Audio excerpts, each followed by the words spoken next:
സുഹൃത്തുക്കളെ, നിങ്ങളുടെ വീട്ടിലെ സ്ത്രീകളെ, അവർ നിങ്ങളുടെ സ്വന്തം ബന്ധുക്കളാണെങ്കിൽ പോലും അബദ്ധത്തിൽ പോലും ഈ 3 പേരുടെ അടുത്ത് വിട്ടുപോകരുത് എന്ന് ഒരു പക്ഷി പറഞ്ഞ അത്ഭുതകരമായ കഥയെക്കുറിച്ച് ഇന്ന് നമ്മൾ ഈ വീഡിയോയിൽ വിശദമായി മനസ്സിലാക്കാം. സുഹൃത്തുക്കളെ, ഇന്ന് നമ്മൾ മനസ്സിലാക്കാൻ പോകുന്ന ഈ കഥ വളരെ വിജ്ഞാനപ്രദവും പ്രചോദനം നൽകുന്നതുമാണ്. സുഹൃത്തുക്കളെ, ഒരിടത്ത് ഒരു രാജ്യത്ത് ഒരു വലിയ വ്യാപാരി താമസിച്ചിരുന്നു. ആ വ്യാപാരി വളരെ ധനികനായിരുന്നു. വ്യാപാരിയുടെ ഭാര്യയും വളരെ നല്ല സ്വഭാവമുള്ളവളായിരുന്നു. അവൾ കാണാനും വളരെ സുന്ദരിയായിരുന്നു. എന്നാൽ ആ വ്യാപാരി ദമ്പതികൾക്ക് കുട്ടികളുണ്ടായിരുന്നില്ല.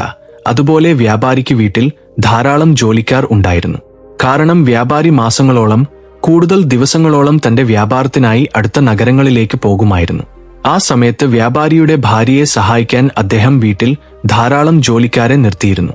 എന്നാൽ വ്യാപാരിയുടെ ഭാര്യ എല്ലാ ദിവസവും അവളുടെ വീടിന് പിന്നിലുള്ള മരത്തിൽ താമസിച്ചിരുന്ന ഒരു വയസ്സായ പക്ഷിക്ക് ഭക്ഷണം നൽകുമായിരുന്നു. ഇങ്ങനെ അവരുടെ ജീവിതം സന്തോഷത്തോടെ മുന്നോട്ടു പോയി. ഒരു ദിവസം വ്യാപാരിക്ക് തന്റെ ജോലി ആവശ്യങ്ങൾക്കായി വീണ്ടും നഗരത്തിലേക്ക് പോകേണ്ടി വന്നു. ഭാര്യയ്ക്ക് എല്ലാ നിർദ്ദേശങ്ങളും നൽകി അവൾക്ക് കൂട്ടായി വീട്ടിൽ ജോലിക്കാരെയും നിയമിച്ചു. എന്നാൽ വ്യാപാരിക്ക് തന്റെ വീട്ടിലെ പക്ഷിയോട് വലിയ സ്നേഹമുണ്ടായിരുന്നു. അതുകൊണ്ട് യാത്ര പുറപ്പെടുന്നതിന് മുമ്പ് അയാൾ പക്ഷിയുടെ അടുത്തേക്ക് പോയി അതിന് ധാന്യങ്ങൾ നൽകി. അപ്പോൾ ആ പക്ഷി വ്യാപാരിയോട് ഇങ്ങനെ പറഞ്ഞു: "ഓ വ്യാപാരി, ദയവായി നിന്റെ ഭാര്യയെ ഇങ്ങനെ ഒറ്റയ്ക്കാക്കി നഗരത്തിലേക്ക് പോകരുത്" എന്ന് പറഞ്ഞു. അപ്പോൾ വ്യാപാരി ചെറുതായി ചിരിച്ചുകൊണ്ട്, "എന്തുപറ്റി പക്ഷിരാജാവേ, ഞാൻ എന്റെ ഭാര്യയെ ഒറ്റയ്ക്കാക്കി പോകുന്നില്ലല്ലോ. അവൾക്ക് സഹായത്തിനായി എത്ര ജോലിക്കാരെയാണ് ഞാൻ നിയമിച്ചിരിക്കുന്നത്" എന്ന് പറഞ്ഞു. അപ്പോൾ ആ പക്ഷി, "ഞാൻ പറയുന്നത് നിനക്ക് മനസ്സിലാകണമെങ്കിൽ ഇന്ന് ഞാൻ പറയാൻ പോകുന്ന ഈ കഥ ശ്രദ്ധയോടെ കേൾക്കുക. ഈ കഥയിലൂടെ നിന്റെ ഭാര്യയെ എന്തിന് ഒറ്റയ്ക്കാക്കി പോകരുതെന്ന് നിനക്ക് വിശദമായി മനസ്സിലാകും" എന്ന് പറഞ്ഞു. വ്യാപാരിയും, "ശരി, എനിക്ക് അധികം സമയമില്ല, വേഗം കഥ പറയാൻ തുടങ്ങൂ" എന്ന് പറഞ്ഞു. ആ പക്ഷി ഇങ്ങനെ പറയാൻ കാരണം എന്താണെന്ന് നിങ്ങളും അറിയാൻ ആഗ്രഹിക്കുന്നുണ്ടാകും. ഈ വീഡിയോ ശ്രദ്ധയോടെ സ്കിപ്പ് ചെയ്യാതെ കാണുക. അപ്പോൾ മാത്രമേ ഈ കഥയിലെ പൂർണ്ണമായ അറിവ് നിങ്ങൾക്ക് പൂർണ്ണമായി മനസ്സിലാകൂ. കാരണം അപൂർണമായി കേൾക്കുന്ന കഥ നിങ്ങൾക്ക് എപ്പോഴും അപൂർണമായ അറിവ് മാത്രമേ നൽകൂ എന്ന് ഓർക്കുക. ഇനി താമസിക്കാതെ ആ കഥ എന്താണെന്ന് നമുക്ക് അറിയാം. ഒരിടത്ത് ഭോജരാജൻ എന്നൊരു രാജാവ് ഒരു രാജ്യം ഭരിച്ചിരുന്നു. ഭോജരാജൻ സാംഖ്യ എന്നൊരു ഗോത്രത്തിൽപ്പെട്ട രാജാവായിരുന്നു. ഒരു ദിവസം ഭോജരാജൻ കാട്ടിൽ അല്പനേരം നടക്കാൻ പോയി. കാട്ടിൽ കുറച്ചു ദൂരം സഞ്ചരിച്ചതിനു ശേഷം അദ്ദേഹം ഒരു സന്യാസിയെ കണ്ടുമുട്ടി. എന്നാൽ ആ സന്യാസി യഥാർത്ഥത്തിൽ ഒരു കള്ളനായിരുന്നു. പക്ഷേ രാജാവിന് സന്യാസിമാരിൽ വലിയ വിശ്വാസമുണ്ടായിരുന്നു. സന്യാസിയെ കണ്ടയുടൻ രാജാവ് ആത്മാർത്ഥമായി നമസ്കരിച്ച് തന്റെ മനസ്സിലുള്ള ചില ചോദ്യങ്ങൾക്ക് ഉത്തരം കണ്ടെത്താൻ ആഗ്രഹിച്ചു. അതിനുശേഷം ഉടൻ തന്നെ രാജാവ് സന്യാസിയെ പരിചയപ്പെടുത്തി ഇങ്ങനെ ചോദിച്ചു: "ഓ സ്വാമിജി, അങ്ങയെ കാണാൻ ഒരുപാട് പണ്ഡിതനെപ്പോലെ തോന്നുന്നു. എന്നാൽ എന്റെ മനസ്സിൽ ചില ചോദ്യങ്ങളുണ്ട്. നിലവിൽ എന്റെ മഹാറാണി ഗർഭിണിയാണ്. അവൾക്ക് ഉടൻ ഒരു മകനാണോ അതോ മകളാണോ ജനിക്കുന്നതെന്ന് അറിയാൻ എനിക്ക് വളരെ ആകാംക്ഷയുണ്ട്." ഉടൻ തന്നെ ആ സന്യാസി ഇങ്ങനെ പറഞ്ഞു: "മഹാരാജാവേ, അങ്ങ് ചോദിച്ച ചോദ്യത്തിന് എനിക്ക് ഉത്തരം അറിയില്ല. പക്ഷേ ഒരു കാര്യം എനിക്ക് പറയാൻ കഴിയും. അങ്ങയുടെ മഹാറാണിക്ക് ഒരു പെൺകുട്ടിയാണ് ജനിക്കുന്നതെങ്കിൽ അങ്ങ് തീർച്ചയായും നശിക്കുമെന്ന് എനിക്ക് ഉറപ്പിച്ചു പറയാൻ കഴിയും." സന്യാസി പറഞ്ഞ ആ വാക്ക് കേട്ടയുടൻ മഹാരാജാവ് വളരെ ഭയപ്പെട്ടു. കാരണം തന്റെ മഹാറാണി ഒരു പെൺകുട്ടിക്ക് ജന്മം നൽകിയാൽ തന്റെ രാജ്യം നശിക്കുമോ എന്ന് അയാൾക്ക് ഭയം തോന്നിത്തുടങ്ങി. ഇങ്ങനെ ചിന്തിച്ച മഹാരാജാവ് തനിക്ക് ഒരു മകൾ ജനിക്കരുതെന്ന് ആഗ്രഹിക്കാൻ തുടങ്ങി. കൂടാതെ തന്റെ മഹാറാണിയുടെ അടുത്ത് പോയി ആ രാജാവ് ഇങ്ങനെ പറഞ്ഞു: "റാണി, അബദ്ധത്തിൽ പോലും നീ നമ്മുടെ വീട്ടിൽ ഒരു മകൾക്ക് ജന്മം നൽകരുത്. കാരണം നീ നമ്മുടെ വീട്ടിൽ ഒരു പെൺകുട്ടിക്ക് ജന്മം നൽകിയാൽ ഞാൻ നിന്റെ മകളെയും നിന്നെയും തീർച്ചയായും കൊല്ലും." ആ വാക്കുകൾ കേട്ടയുടൻ മഹാറാണി ഒരുപാട് ഭയപ്പെട്ടു. കാരണം മഹാരാജാവിന്റെ സ്വഭാവം അനുസരിച്ച് അദ്ദേഹം വളരെ പിടിവാശിക്കാരനാണെന്ന് അവൾക്കറിയാമായിരുന്നു. അതുകൊണ്ട് അദ്ദേഹം പറഞ്ഞതുപോലെ തനിക്ക് ഒരു പെൺകുട്ടി ജനിച്ചാൽ അദ്ദേഹം ശരിക്കും കൊല്ലുമെന്ന് അവൾക്ക് മനസ്സിലായി. അതുകൊണ്ട് മഹാറാണിയും എല്ലാ ദിവസവും ദൈവത്തോട്, "ഓ ദൈവമേ, എനിക്ക് ഒരു മകളെ മാത്രം നൽകരുത്, അല്ലെങ്കിൽ അവൾക്ക് ജീവനോടെ ജീവിക്കാൻ കഴിയില്ല" എന്ന് പ്രാർത്ഥിക്കുമായിരുന്നു. ദൈവത്തിന്റെ കൃപ കൊണ്ടാണോ, ആ മഹാറാണി ആത്മാർത്ഥമായി ആഗ്രഹിച്ചതുകൊണ്ടാണോ എന്നറിയില്ല, പക്ഷേ ആദ്യം അവൾ ഒരു മകൻ ജന്മം നൽകി. മഹാറാണിക്ക് ഒരു മകൻ ജനിക്കുന്നത് കണ്ട് മഹാരാജാവും വളരെ സന്തോഷിച്ചു. സത്യം പറഞ്ഞാൽ തനിക്ക് ഒരു മകൾ ജനിക്കാത്തതുകൊണ്ടാണ് ആ മഹാരാജാവ് കൂടുതൽ സന്തോഷിച്ചത്. എന്നാൽ റാണി എന്തിനാണ് സന്തോഷിച്ചത് എന്നുവെച്ചാൽ, തനിക്ക് അബദ്ധത്തിൽ ഒരു മകൾ ജനിച്ചിരുന്നെങ്കിൽ അവളെ കൊന്ന് മഹാരാജാവ് വലിയ പാപം ചെയ്യുമായിരുന്നു. ആ പാപത്തിൽ നിന്ന് അദ്ദേഹം രക്ഷപ്പെട്ടതുകൊണ്ടാണ് അവൾ സന്തോഷിച്ചത്. എന്നാൽ കൂട്ടുകാരെ, കുറച്ചുകാലത്തിനു ശേഷം വീണ്ടും മഹാറാണി ഗർഭിണിയായി. എന്നാൽ ആ കുഞ്ഞ് ജനിക്കുന്ന സമയത്ത് മഹാരാജാവിന് തന്റെ രാജ്യത്തിലെ മറ്റൊരു നഗരത്തിൽ ചില പ്രധാനപ്പെട്ട ജോലികൾ ഉണ്ടായിരുന്നതുകൊണ്ട് അങ്ങോട്ട് പോകേണ്ടി വന്നു. അദ്ദേഹത്തിന് തിരികെ വരാൻ ഒരുപാട് ദിവസങ്ങൾ എടുക്കുമെന്ന് മുൻപേ അറിയാമായിരുന്നു. അതുകൊണ്ട് അദ്ദേഹം അവിടേക്ക് പോകുന്നതിന് മുൻപ് തന്റെ മഹാറാണിയോട് ഇങ്ങനെ പറഞ്ഞു: റാണി, ഈ തവണ നിന്റെ ഗർഭത്തിൽ നിന്ന് ഒരു പെൺകുട്ടിയാണ് ജനിക്കുന്നതെങ്കിൽ നീ തന്നെ അവളെ കൊന്നുകളയണം. കാരണം അവളുടെ മുഖം കാണാൻ പോലും എനിക്ക് ഇഷ്ടമല്ല. ഈ കാര്യം തീർച്ചയായും ഓർമ്മയിൽ വെക്കുക എന്ന് മഹാരാജാവ് പറഞ്ഞുപോയി. അതിനുശേഷം മഹാരാജാവിന് തന്റെ രാജ്യത്തേക്ക് തിരികെ വരാൻ ഒരുപാട് മാസങ്ങൾ എടുത്തു. എന്നാൽ ഈ സമയത്താണ് മഹാറാണി ഒരു മകൾക്ക് ജന്മം നൽകിയത്. അവൾ ഇത്രയും കാലം ഭയപ്പെട്ടിരുന്നത് എന്താണോ അത് തന്നെ സംഭവിച്ചു. തനിക്ക് ജനിച്ച മകളെ കണ്ട് മഹാറാണി സന്തോഷിക്കുന്നതിനേക്കാൾ അവളുടെ ജീവൻ മഹാരാജാവ് എവിടെയെടുക്കുമോ എന്ന ഭയമായിരുന്നു അവളിൽ കൂടുതലുണ്ടായിരുന്നത്. കൂടാതെ രാജാവിന്റെ ആജ്ഞപ്രകാരം തന്റെ മകളെ കൊല്ലേണ്ടി വരുമോ എന്ന് അവൾ ചിന്തിക്കാൻ തുടങ്ങി. പക്ഷേ അങ്ങനെയൊരു ക്രൂരമായ പ്രവൃത്തി എനിക്കെങ്ങനെ ചെയ്യാൻ കഴിയും? ഞാൻ ഏത് റാണിയാണെങ്കിലും ആദ്യം ഞാൻ ഒരു അമ്മയാണ്. അതുകൊണ്ട് എനിക്ക് എന്റെ മകളായാലും മകനായാലും രണ്ടുപേരും ഒരുപോലെയാണ്. അതുകൊണ്ട് അവൾ തന്റെ മകളെ കണ്ടയുടൻ നെഞ്ചോട് ചേർത്ത് പിടിച്ച് ഉറക്കെ കരയാൻ തുടങ്ങി. ദൈവമേ, ഇപ്പോൾ ഞാൻ എന്തു ചെയ്യണം? നീ തന്നെ പറയ്.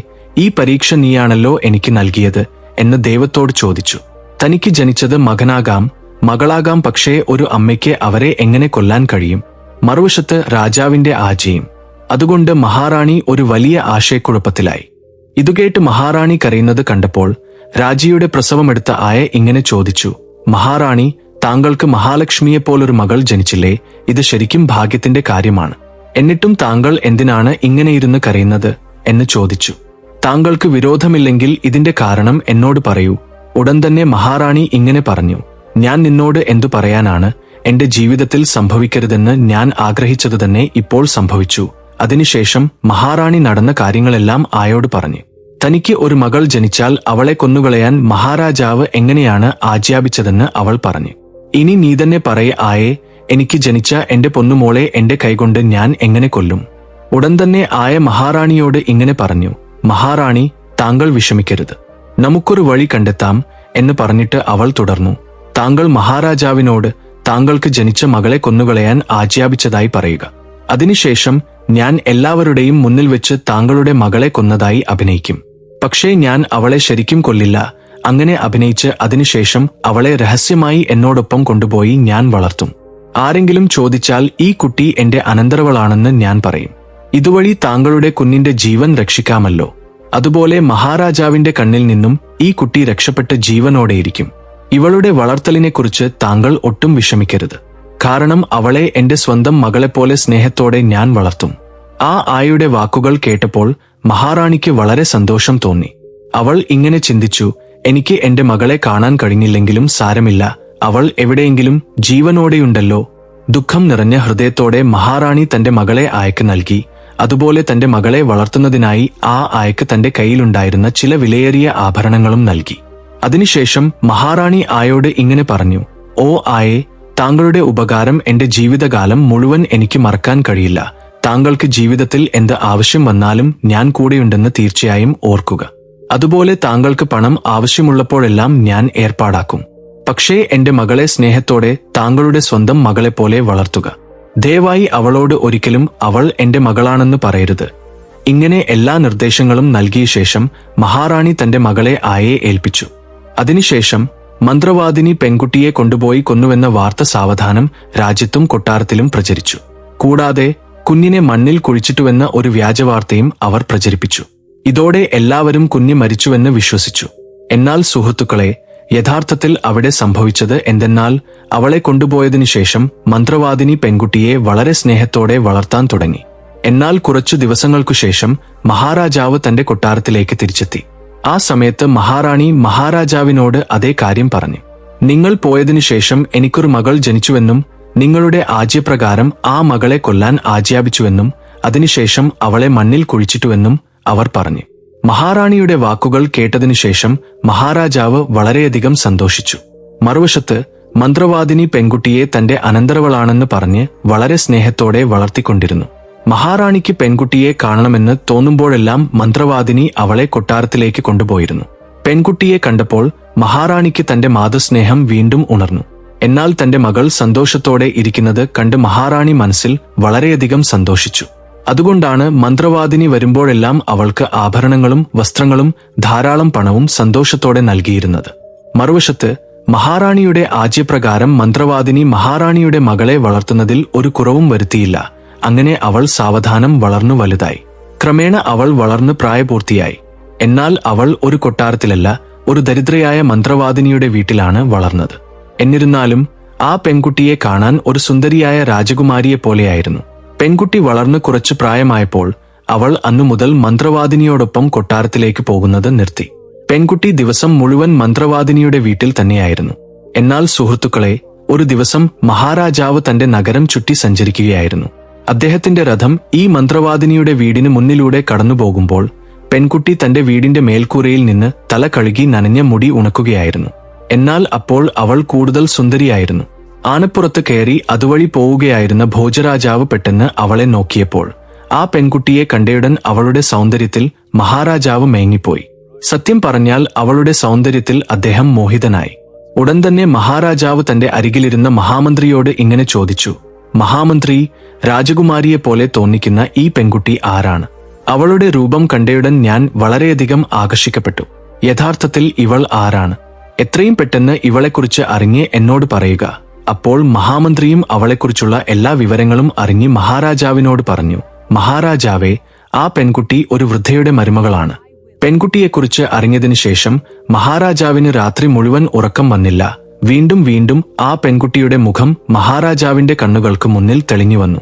രാവിലെ മഹാരാജാവ് മഹാമന്ത്രിയോട് ഇങ്ങനെ പറഞ്ഞു: മഹാമന്ത്രി, അവൾ ശരിക്കും വളരെ സുന്ദരിയാണ്. എനിക്ക് അവളെ മറക്കാൻ കഴിയുന്നില്ല. അവളെക്കുറിച്ച് ആലോചിച്ച് എനിക്ക് രാത്രി മുഴുവൻ ഉറക്കം വന്നില്ല. അവളുടെ മനോഹരമായ രൂപം എന്നെ വീണ്ടും വീണ്ടും അസ്വസ്ഥനാക്കുന്നു. അതുകൊണ്ട് ഇപ്പോൾ എനിക്ക് അവളെ കൂടാതെ ജീവിക്കാൻ കഴിയില്ല. അതിനാൽ നിങ്ങൾ ഉടൻ ഒരു കാര്യം ചെയ്യുക. നിങ്ങൾ കുറച്ച് ആളുകളെയും കൂട്ടി ആ വൃദ്ധയുടെ വീട്ടിൽ പോയി അവളോട് എന്റെ വിവാഹത്തെക്കുറിച്ച് സംസാരിക്കുക. അപ്പോൾ കൂട്ടുകാരെ, അന്ന് മഹാരാജാവിന്റെ ആജ്ഞപ്രകാരം മഹാമന്ത്രി തന്റെ സൈനികരിൽ കുറച്ചുപേരെയും കൂട്ടി ആ വൃദ്ധയുടെ വീട്ടിൽ പോയി അവളുടെ ബന്ധം ചോദിക്കുന്നു. കൂടാതെ മഹാരാജാവ് നിങ്ങളുടെ മകളെ വിവാഹം കഴിക്കാൻ ആഗ്രഹിക്കുന്നു എന്ന കാര്യവും ആ മന്ത്രവാദിനിയോട് മുഴുവൻ കാര്യങ്ങളും പറയുന്നു. അതായത് നിങ്ങളുടെ മകളെ മഹാരാജാവ് തന്റെ രാജിയാക്കാൻ ആഗ്രഹിക്കുന്നു എന്ന് വ്യക്തമായി വിശദീകരിക്കുന്നു. മന്ത്രിയുടെ വായിൽ നിന്ന് ഇങ്ങനെയുള്ള വാക്കുകൾ കേട്ടതിനു ശേഷം ആ മന്ത്രവാദിനിയുടെ ഹൃദയത്തിൽ പെട്ടെന്ന് ഒരു ഭയം തോന്നി. കാരണം ആ മന്ത്രവാദിനി മനസ്സിൽ എന്താണ് ചിന്തിക്കാൻ തുടങ്ങിയതെന്നാൽ, ഓ ദൈവമേ, ഇത് എങ്ങനെയുള്ള വിപത്താണ്? ഇത് ശരിക്കും ഒരു വലിയ അനർത്ഥം തന്നെയല്ലേ? ഇപ്പോൾ ഞാൻ എന്തു ചെയ്യണം? കാരണം ഈ പെൺകുട്ടി മഹാരാജാവിന്റെ മകളാണ്. ഈ കാര്യം രാജാവിന് അറിയില്ല. അതുകൊണ്ടാണ് അദ്ദേഹം ഇങ്ങനെ ചിന്തിക്കുന്നത്. അതുകൊണ്ടാണ് മന്ത്രവാദിനി ആലോചിച്ച് ഇങ്ങനെ പറഞ്ഞത്: മഹാമന്ത്രി, സത്യത്തിൽ ഞാൻ ഒരു പാവപ്പെട്ട സ്ത്രീയാണ്. എന്റെ മരുമകൾ മഹാരാജാവിന് ഒരു തരത്തിലും യോഗ്യയല്ല. അതുകൊണ്ട് ഈ ബന്ധത്തെക്കുറിച്ച് സംസാരിക്കാൻ ഇനി ഒരിക്കലും എന്റെ വീട്ടിലേക്ക് വരരുത് എന്ന് പറഞ്ഞു. അപ്പോൾ മഹാമന്ത്രി പറഞ്ഞു: ശരിക്കും നീ എത്ര വലിയ മണ്ടിയാണ്! ആ രാജാവിന് നിന്റെ മരുമകളെ വിവാഹം കഴിച്ചു കൊടുക്കാൻ നീ വിസമ്മതിക്കുകയാണോ? കാരണം മഹാരാജാവ് നേരിട്ട് നിന്റെ മകളെ വിവാഹം കഴിക്കാൻ ആഗ്രഹിക്കുന്നു. ഇത് ശരിക്കും നിന്റെ ഭാഗ്യമാണെന്ന് പറയണം. അതുകൊണ്ട് ഇങ്ങനെയുള്ള നല്ല അവസരം എന്തിനു നഷ്ടപ്പെടുത്തുന്നു എന്ന് മഹാമന്ത്രി അവളെ ബോധ്യപ്പെടുത്താൻ ശ്രമിച്ചു. എന്നിട്ടും മഹാമന്ത്രി എത്ര പറഞ്ഞിട്ടും ആ മന്ത്രവാദിനി തന്റെ മരുമകളെ മഹാരാജാവിന് വിവാഹം കഴിച്ചു കൊടുക്കാൻ സമ്മതിച്ചില്ല. മഹാമന്ത്രിക്ക് വേറെ വഴിയില്ലാത്തതുകൊണ്ട് അദ്ദേഹം രാജാവിന്റെ അടുത്തേക്ക് തിരിച്ചുപോയി നടന്ന കാര്യങ്ങളെല്ലാം പറഞ്ഞു. ആ വൃദ്ധ തന്റെ മകളെ വിവാഹം കഴിച്ചു കൊടുക്കാൻ വിസമ്മതിക്കുന്നു എന്ന്. ഇത്തവണ രാജാവ് കുറച്ചധികം ആളുകളെയും കൂട്ടി ആ വൃദ്ധയുടെ വീട്ടിലേക്ക് അയച്ചു. പലവിധത്തിൽ പ്രലോഭിപ്പിച്ചോ, ഭയപ്പെടുത്തിയോ, ഭീഷണിപ്പെടുത്തിയോ ഈ വിവാഹബന്ധത്തിന് സമ്മതിപ്പിക്കാൻ ശ്രമിച്ചു. പക്ഷേ അപ്പോഴും ആ വൃദ്ധ വിവാഹബന്ധത്തിന് സമ്മതിച്ചില്ല. ആ വൃദ്ധയുടെ പിടിവാശി കണ്ടപ്പോൾ രാജാവിന് ദേഷ്യം വന്നു തുടങ്ങി. ഉടൻ തന്നെ രാജാവ് ഒരു ആജ്ഞ പുറപ്പെടുവിച്ചു. ആ വൃദ്ധയുടെ കഴുത്തിൽ പിടിച്ച് എത്രയും പെട്ടെന്ന് രാജസദസ്സിലേക്ക് കൊണ്ടുവരാൻ ഉത്തരവിട്ടു. രാജാവിന്റെ ആജ്ഞ ലഭിച്ചയുടൻ രാജ്യത്തിലെ സൈനികർ ഓടിച്ചെന്ന് ആ വൃദ്ധയെ ബന്ധിച്ച് ഒരു തടവുകാരിയായി രാജസദസ്സിലേക്ക് കൊണ്ടുവന്നു. അവളെ തടവിലാക്കിയ ശേഷം അവളെ വഴിക്ക് കൊണ്ടുവരാൻ വേണ്ടി ക്രൂരമായി മർദ്ദിച്ചു. സൈനികരുടെ അടി അവൾക്ക് അധികനേരം സഹിക്കാൻ കഴിഞ്ഞില്ല. കാരണം ചാട്ടുവാറടി കിട്ടിയ ഉടൻ ആ വൃദ്ധ രാജാവിന്റെ മുന്നിൽ നിലവിളിച്ചുകൊണ്ട് താഴെ വീണു. അതുകൂടാതെ നടന്ന സത്യം മുഴുവൻ അവൾ രാജാവിനോട് പറഞ്ഞു. മഹാരാജാവേ, അവൾ മറ്റാരുമല്ല, അങ്ങയുടെ സ്വന്തം മകളാണ്. അങ്ങയുടെ മഹാറാണി കുട്ടിയെ കൊല്ലാൻ എനിക്ക് തന്ന പാൽക്കുഞ്ഞിനെ കൊല്ലാൻ എനിക്ക് കഴിഞ്ഞില്ല. അതുകൊണ്ട് അവളെ കൊല്ലുന്നതിനു പകരം അവളെ എന്റെ വീട്ടിൽ താമസിപ്പിച്ച് എന്റെ സഹോദരന്റെ മകളായി വളർത്താൻ ഞാൻ ആഗ്രഹിച്ചു. ഈ കാരണം കൊണ്ടാണ് അങ്ങയുടെ ബന്ധം എനിക്ക് അംഗീകരിക്കാൻ കഴിയാതിരുന്നത്. അങ്ങ് സ്വന്തം മകളെ വിവാഹം കഴിക്കുകയാണെങ്കിൽ അത് എത്ര വലിയ പാപമാണെന്ന് അങ്ങ് തന്നെ ചിന്തിക്കുക. മന്ത്രവാദിയുടെ വാക്കുകൾ കേട്ട രാജാവ് ഞെട്ടിപ്പോയി. ഉടൻ തന്നെ തലകുനിച്ച് ചിന്തിക്കാൻ തുടങ്ങി. അയ്യോ ദൈവമേ, ഞാൻ എത്ര വലിയ പാപമാണ് ചെയ്യാൻ പോകുന്നത്. ഇത്ര വലിയ പാപത്തിൽ നിന്ന് എന്നെ ശരിക്കും രക്ഷിച്ചു. എന്നാൽ കുറച്ചു കഴിഞ്ഞപ്പോൾ രാജാവിന് കൂടുതൽ ദേഷ്യം വന്നു. ഉടൻ തന്നെ അദ്ദേഹം തന്റെ മകനെ വിളിച്ച് ഇങ്ങനെ ആജ്ഞാപിച്ചു. കുമാര, ഉടൻ തന്നെ നിന്റെ സഹോദരിയെ കസ്റ്റഡിയിലെടുത്ത് അവളുടെ തലവെട്ടി കൊല്ലുക എന്ന് പറഞ്ഞു. അതിനുശേഷം അവളുടെ ശരീരം അവിടെ തന്നെ കുഴിച്ചിടുക. തെളിവുകൾക്കായി അവളുടെ 2 കണ്ണുകളും എടുത്ത് എന്റെ അടുത്തേക്ക് കൊണ്ടുവരിക. കാരണം കൂട്ടുകാരെ, മഹാരാജാവിന് നേരത്തെ ഒരു മകനുണ്ടായിരുന്നുവല്ലോ, അവൻ ഇപ്പോൾ വളർന്നു വലുതായിരിക്കുന്നു. അച്ഛൻ പറഞ്ഞ ഈ കാര്യം കേട്ടയുടൻ അവനും വളരെയധികം വിഷമിച്ചു. തന്റെ അച്ഛൻ തനിക്ക് വലിയൊരു പാപകർമ്മമാണ് ഏൽപ്പിച്ചതെന്ന് അവൻ ചിന്തിക്കാൻ തുടങ്ങി. കാരണം ഇത്രയും വർഷങ്ങൾക്ക് ശേഷം എന്റെ സ്വന്തം സഹോദരിയെ എനിക്ക് തിരികെ കിട്ടി. എന്നിട്ട് അവളെ എന്റെ കൈകൊണ്ട് എങ്ങനെ കൊല്ലും? ആ ദൈവം പോലും എന്നോട് ഒരിക്കലും ക്ഷമിക്കില്ല. അതുകൊണ്ട് ദൈവമേ, എനിക്ക് അങ്ങനെയൊരു പാപം ചെയ്യാൻ കഴിയില്ല. രാജകുമാരനും വളരെ നേരം ആലോചിച്ച് വളരെയധികം ദുഃഖിച്ചു. അവൻ എന്താണ് ചിന്തിക്കാൻ തുടങ്ങിയതെന്നാൽ, എന്റെ കൈകൊണ്ട് എന്റെ സഹോദരിയെ എങ്ങനെ കൊല്ലും? അതിനുശേഷം എന്റെ സഹോദരിയുടെ കണ്ണുകൾ അവളുടെ ശരീരത്തിൽ നിന്ന് എങ്ങനെ പുറത്തെടുക്കും? ഞാൻ അബദ്ധത്തിൽ എന്റെ സഹോദരിയെ കൊല്ലാൻ വിസമ്മതിച്ചാൽ മഹാരാജാവ് വളരെ പിടിവാശിക്കാരനാണ്. ഞാൻ അല്ലെങ്കിൽ എന്റെ സഹോദരിയെ കൊല്ലാൻ മറ്റൊരാളെ ഈ ജോലി ഏൽപ്പിക്കും. അതിന് നിസ്സഹായനായ രാജകുമാരൻ തന്റെ സഹോദരിയെയും കൂട്ടി കാട്ടിലേക്ക് പോകാൻ തുടങ്ങി. അവർ കാട്ടിലൂടെ പോകുമ്പോഴെല്ലാം ആ രാജകുമാരൻ തന്റെ സഹോദരിയോടുള്ള സ്നേഹം വർദ്ധിച്ചു. അതുകൊണ്ടാണ് രാജകുമാരൻ രാജകുമാരിയോട് ഇങ്ങനെ പറഞ്ഞത്. സഹോദരി, ഒരു കാരണവശാലും എനിക്ക് നിന്നെ കൊല്ലാൻ കഴിയില്ല. അതുകൊണ്ട് ഞാൻ നിന്നെ ഇവിടെ കാട്ടിൽ ഉപേക്ഷിച്ചു പോകുന്നു. നിന്റെ തലവരയ്ക്ക് ഞാൻ നിന്നെ വിട്ടുകൊടുക്കുന്നു. പക്ഷേ വിധി പ്രകാരമാണ് എല്ലാം സംഭവിക്കേണ്ടത് എന്ന് പറയുന്നു. ഉടൻ തന്നെ രാജകുമാരി എന്താണ് പറഞ്ഞതെന്നാൽ, അണ്ണാ, ദയവായി എന്നെ കൊന്നുകളയൂ. അതിനുശേഷം എന്റെ കണ്ണുകൾ എടുത്ത് അച്ഛന്റെ അടുത്തേക്ക് കൊണ്ടുപോകൂ. കാരണം നിങ്ങൾ തെളിവായി കണ്ണുകൾ കൊണ്ടുപോയില്ലെങ്കിൽ അച്ഛൻ നിങ്ങളെയും കൊല്ലും. കൂട്ടുകാരെ, സഹോദരിയുടെ വായിൽ നിന്ന് അത്തരം വാക്കുകൾ കേട്ടയുടൻ സഹോദരനും സഹോദരിയും ദുഃഖം നിറഞ്ഞ ഹൃദയത്തോടെ പരസ്പരം കെട്ടിപ്പിടിച്ച് വളരെ നേരം കരഞ്ഞു. അങ്ങനെ ദുഃഖസാഗരത്തിൽ മുങ്ങിപ്പോയ ഇരുവർക്കും എന്തു ചെയ്യണമെന്ന് മനസ്സിലായില്ല. ഒടുവിൽ വളരെ നേരം ആലോചിച്ചതിനു ശേഷവും രാജകുമാരൻ ഒരു തീരുമാനത്തിലെത്തി. തന്റെ സഹോദരിയെ കൊല്ലരുത് എന്ന്. അതുകൊണ്ടാണ് ഞാൻ നിന്നെ ഈ കാട്ടിൽ ഉപേക്ഷിക്കുന്നത് എന്ന് തന്റെ സഹോദരിക്ക് വിശദീകരിച്ച് അതിനുശേഷം എല്ലാം ദൈവനിശ്ചയമാണെന്ന് പറഞ്ഞ് അവൾക്ക് ധൈര്യം നൽകി അവിടെ നിന്ന് പോയി. കുറച്ച് ദൂരം പോയതിനു ശേഷം രാജകുമാരൻ കാട്ടിൽ ഒരു മാനിനെ കണ്ടു. ഉടൻ തന്നെ രാജകുമാരൻ ആലോചിച്ച് ആ മാനിനെ കൊന്ന് ആ മാനിന്റെ 2 കണ്ണുകളും പുറത്തെടുത്തു. അതിനുശേഷം തന്റെ അച്ഛന്റെ അടുത്തേക്ക് പോയി 2 കണ്ണുകളും കാണിച്ച് ഇങ്ങനെ പറഞ്ഞു. അച്ഛാ, ഞാൻ എന്റെ സഹോദരിയെ കൊന്ന് നദിയിൽ തള്ളി. രാജകുമാരന്റെ കയ്യിലെ കണ്ണുകൾ കണ്ട് മഹാരാജാവും തന്റെ മകൻ തന്റെ മകളെ കൊന്നുവെന്ന് വിശ്വസിച്ചു. ആ വാക്ക് കേട്ടതിനു ശേഷം അദ്ദേഹം വളരെയധികം സന്തോഷിച്ചു. അതിനുശേഷം കുറച്ചു കഴിഞ്ഞപ്പോൾ മഹാറാണി തന്റെ മകനെ രഹസ്യമായി വിളിച്ച് ഇങ്ങനെ ചോദിച്ചു. മോനെ, നീയാണോ നിന്റെ അനിയത്തിയെ കൊന്നത്? അപ്പോൾ യുവരാജാവ് പറഞ്ഞു. അമ്മേ, ഞാൻ നിന്നോട് കള്ളം പറയില്ല. സത്യത്തിൽ ഞാൻ എന്റെ അനിയത്തിയെ കൊന്നിട്ടില്ല. ഞാൻ അവളെ കാട്ടിൽ ഉപേക്ഷിച്ചു. ആ വാക്കുകൾ കേട്ടപ്പോൾ മഹാറാണിക്ക് വലിയ സന്തോഷമായി. കുറച്ചെങ്കിലും സമാധാനം തോന്നി. അതിനുശേഷം അവൾ ദൈവത്തോട് ഇങ്ങനെ പ്രാർത്ഥിച്ചു. ഓ ദൈവമേ, നിനക്ക് കോടി കോടി നന്ദി, എന്റെ മകൻ നല്ല ബുദ്ധി നൽകിയതിന്. എന്നാൽ ഇപ്പോൾ എന്റെ മകൾ കാട്ടിൽ ഒറ്റയ്ക്ക് അലയുകയാണ്. ദയവായി അവളെ രക്ഷിക്കുകയും അവൾക്ക് സുരക്ഷിതമായ ഒരിടത്ത് എത്താൻ സഹായിക്കുകയും ചെയ്യണമേ എന്ന് അവൾ ദൈവത്തോട് പ്രാർത്ഥിച്ചു. കാരണം അവൾ ജനിച്ചതു മുതൽ കഷ്ടപ്പാടുകളിലൂടെയാണ് ജീവിച്ചത്. ജനിച്ചിട്ടും മരിച്ചുകൊണ്ടിരിക്കുകയാണ്. മറുവശത്ത് യുവറാണി കാട്ടിലെ കായ്കളും പൂക്കളും കഴിച്ച് പതിയെ ജീവിക്കാൻ തുടങ്ങി. കാട്ടിലെ മരങ്ങൾക്കും പാറകൾക്കും മലയിടുക്കുകൾക്കുമിടയിൽ അലഞ്ഞുതിരിഞ്ഞ് അവളുടെ വസ്ത്രങ്ങൾ പൂർണ്ണമായും കീറിപ്പോയിരുന്നു. അതായത് അവൾ കാട്ടിൽ അർദ്ധനഗ്നയായി അലയുകയായിരുന്നു. അങ്ങനെ പല ദിവസങ്ങൾ കടന്നുപോയി. ഒടുവിൽ ഒരു ദിവസം വന്നു. അന്ന് അവളുടെ ശരീരത്തിൽ ഒരു നൂൽ പോലും ഉണ്ടായിരുന്നില്ല. പക്ഷേ അവൾ കാട്ടിലെ മരങ്ങളിൽ നിന്ന് പഴങ്ങൾ കഴിച്ച് ഇടതൂർന്ന കുട്ടിക്കാടുകളിൽ ഉറങ്ങുമായിരുന്നു. എന്നാൽ ഒരു ദിവസം മറ്റൊരു രാജ്യത്തിലെ ചന്ദ്രഭാനു എന്ന രാജാവ് വേട്ടയാടാൻ ആ കാട്ടിലേക്ക് വന്നു. അതേസമയം യുവറാണി മരങ്ങളിൽ നിന്ന് പഴങ്ങൾ പറിച്ചു കഴിക്കുകയായിരുന്നു. ഒടുവിൽ കുതിരയുടെ ശബ്ദം അവളുടെ ചെവിയിൽ എത്തിയപ്പോൾ യുവറാണി ഉടൻ തന്നെ ഇടതൂർന്ന കുട്ടിക്കാടുകളിൽ ഒളിച്ചിരുന്നു. എന്നാൽ അപ്രതീക്ഷിതമായി മഹാരാജാവും ആ മരച്ചുവട്ടിൽ വന്ന് വിശ്രമിക്കാൻ ഇരുന്നു. എന്നാൽ പെട്ടെന്ന് രാജാവിന്റെ കണ്ണുകൾ ആ കുട്ടിക്കാടുകളിലേക്ക് പോയി. അതായത് ആ കുട്ടിക്കാടുകൾക്കിടയിൽ ആരെങ്കിലും ഇരിക്കുന്നത് അവൻ ശ്രദ്ധിച്ചു. അത് ഒരു മനുഷ്യരൂപമാണെന്ന് അവൻ മനസ്സിലായി. ഈ കുട്ടിക്കാടുകൾക്കിടയിൽ ആരാണ്? ഒറ്റയ്ക്ക് എന്തു ചെയ്യുന്നു? ഉള്ളിൽ ആരായാലും ഉടൻ പുറത്തുവരൂ എന്ന് അവൻ പറഞ്ഞു. ഞാൻ നിങ്ങൾക്ക് ഒരു ദോഷവും ചെയ്യില്ലെന്ന് ഉറപ്പു നൽകുന്നു എന്നും അവൻ പറഞ്ഞു. രാജാവിന്റെ വാക്കുകൾ കേട്ട രാജകുമാരി കുട്ടിക്കാടുകൾക്കിടയിൽ നിന്ന് പറഞ്ഞു, ഓ വഴിയാത്രക്കാരാ, ഞാൻ നിങ്ങളോട് എന്ത് പറയാനാണ്? ഞാൻ നിസ്സഹായയായ ഒരു സ്ത്രീയാണ്. എന്റെ ശരീരത്തിൽ ഇപ്പോൾ വസ്ത്രങ്ങളില്ലാത്തതുകൊണ്ട് ഞാൻ നഗ്നയാണ്. അതുകൊണ്ട് നിങ്ങൾ എനിക്ക് ആദ്യം കുറച്ച് വസ്ത്രങ്ങൾ തരികയാണെങ്കിൽ ഞാൻ അത് ധരിച്ചു പുറത്തുവരാം. സ്ത്രീയുടെ ശബ്ദം കേട്ട് രാജാവ് അത്ഭുതപ്പെട്ടു. ഇത്രയും ഇടതൂർന്ന കാടിന്റെ നടുവിൽ ഈ സ്ത്രീ എന്തു ചെയ്യുന്നു? കൂടാതെ അവൾക്ക് എന്തോ ദുഃഖമുണ്ടെന്ന് തോന്നുന്നു. അതുകൊണ്ട് രാജാവ് തന്റെ കഴുത്തിലുണ്ടായിരുന്ന ഒരു വസ്ത്രം കുട്ടിക്കാടുകൾക്കിടയിലേക്ക് ഇട്ടു. അതിനുശേഷം രാജകുമാരി ആ വസ്ത്രം ശരീരത്തിൽ ചുറ്റി കുട്ടിക്കാടുകളിൽ നിന്ന് പുറത്തുവന്നു. സുഹൃത്തുക്കളെ, രാജകുമാരി രാജാവിന്റെ മുന്നിൽ വന്നു നിന്നപ്പോൾ അവളുടെ സൗന്ദര്യം കണ്ട് രാജാവിന് അവളെ നോക്കാതിരിക്കാൻ കഴിഞ്ഞില്ല. കാരണം തന്റെ ജീവിതത്തിൽ ഇത്രയും സുന്ദരിയായ ഒരു സ്ത്രീയെ രാജാവ് കണ്ടിട്ടില്ലായിരുന്നു. അവൻ ചിന്തിക്കാൻ തുടങ്ങി, ഇത്രയും സുന്ദരിയായ ഒരു പെൺകുട്ടിയെ ഈ കാട്ടിൽ ആരാണ് ഉപേക്ഷിച്ചത്? തീർച്ചയായും അവൾ എന്റെ രാജിയാകാൻ യോഗ്യയാണ്. അതിനുശേഷം രാജാവ് തന്റെ കാര്യങ്ങൾ രാജകുമാരിയോട് പറഞ്ഞു. ഓ സുന്ദരി, നീ ആരാണെന്ന് എനിക്ക് അറിയേണ്ടതില്ല. പക്ഷേ ഞാൻ നിന്നെ ആദ്യ കാഴ്ചയിൽ തന്നെ ഇഷ്ടപ്പെട്ടു. അതുകൊണ്ട് നിന്നെ എന്റെ രാജിയാക്കാൻ ഞാൻ ആഗ്രഹിക്കുന്നു.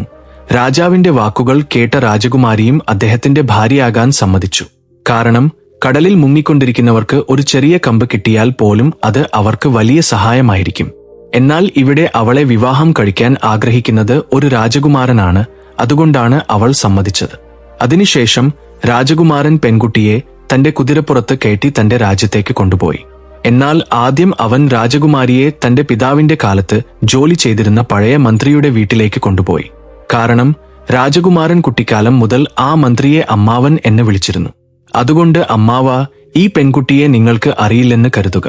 കാരണം കുറച്ച് ദിവസങ്ങൾക്കുള്ളിൽ ഞാൻ ഈ പെൺകുട്ടിയെ വിവാഹം കഴിക്കും. ഇപ്പോൾ ഞാൻ അവളെ കൊട്ടാരത്തിലേക്ക് കൊണ്ടുപോയാൽ ഞാൻ ഒരു പെൺകുട്ടിയെ തട്ടിക്കൊണ്ടുവന്നുവെന്ന് എല്ലാവരും വിചാരിക്കും. അത് എന്റെ പ്രശസ്തിക്ക് കോട്ടം വരുത്തും. അതുകൊണ്ട് ഞാൻ നിയമങ്ങളും ചട്ടങ്ങളും അനുസരിച്ച് ഈ പെൺകുട്ടിയെ വിവാഹം കഴിച്ച് എന്റെ വീട്ടിലേക്ക് കൊണ്ടുപോകാൻ ആഗ്രഹിക്കുന്നു എന്ന് അദ്ദേഹം പറഞ്ഞു. അതുവരെ അവളെ നിങ്ങളുടെ മകളായി കരുതി നിങ്ങളുടെ വീട്ടിൽ താമസിപ്പിക്കുക.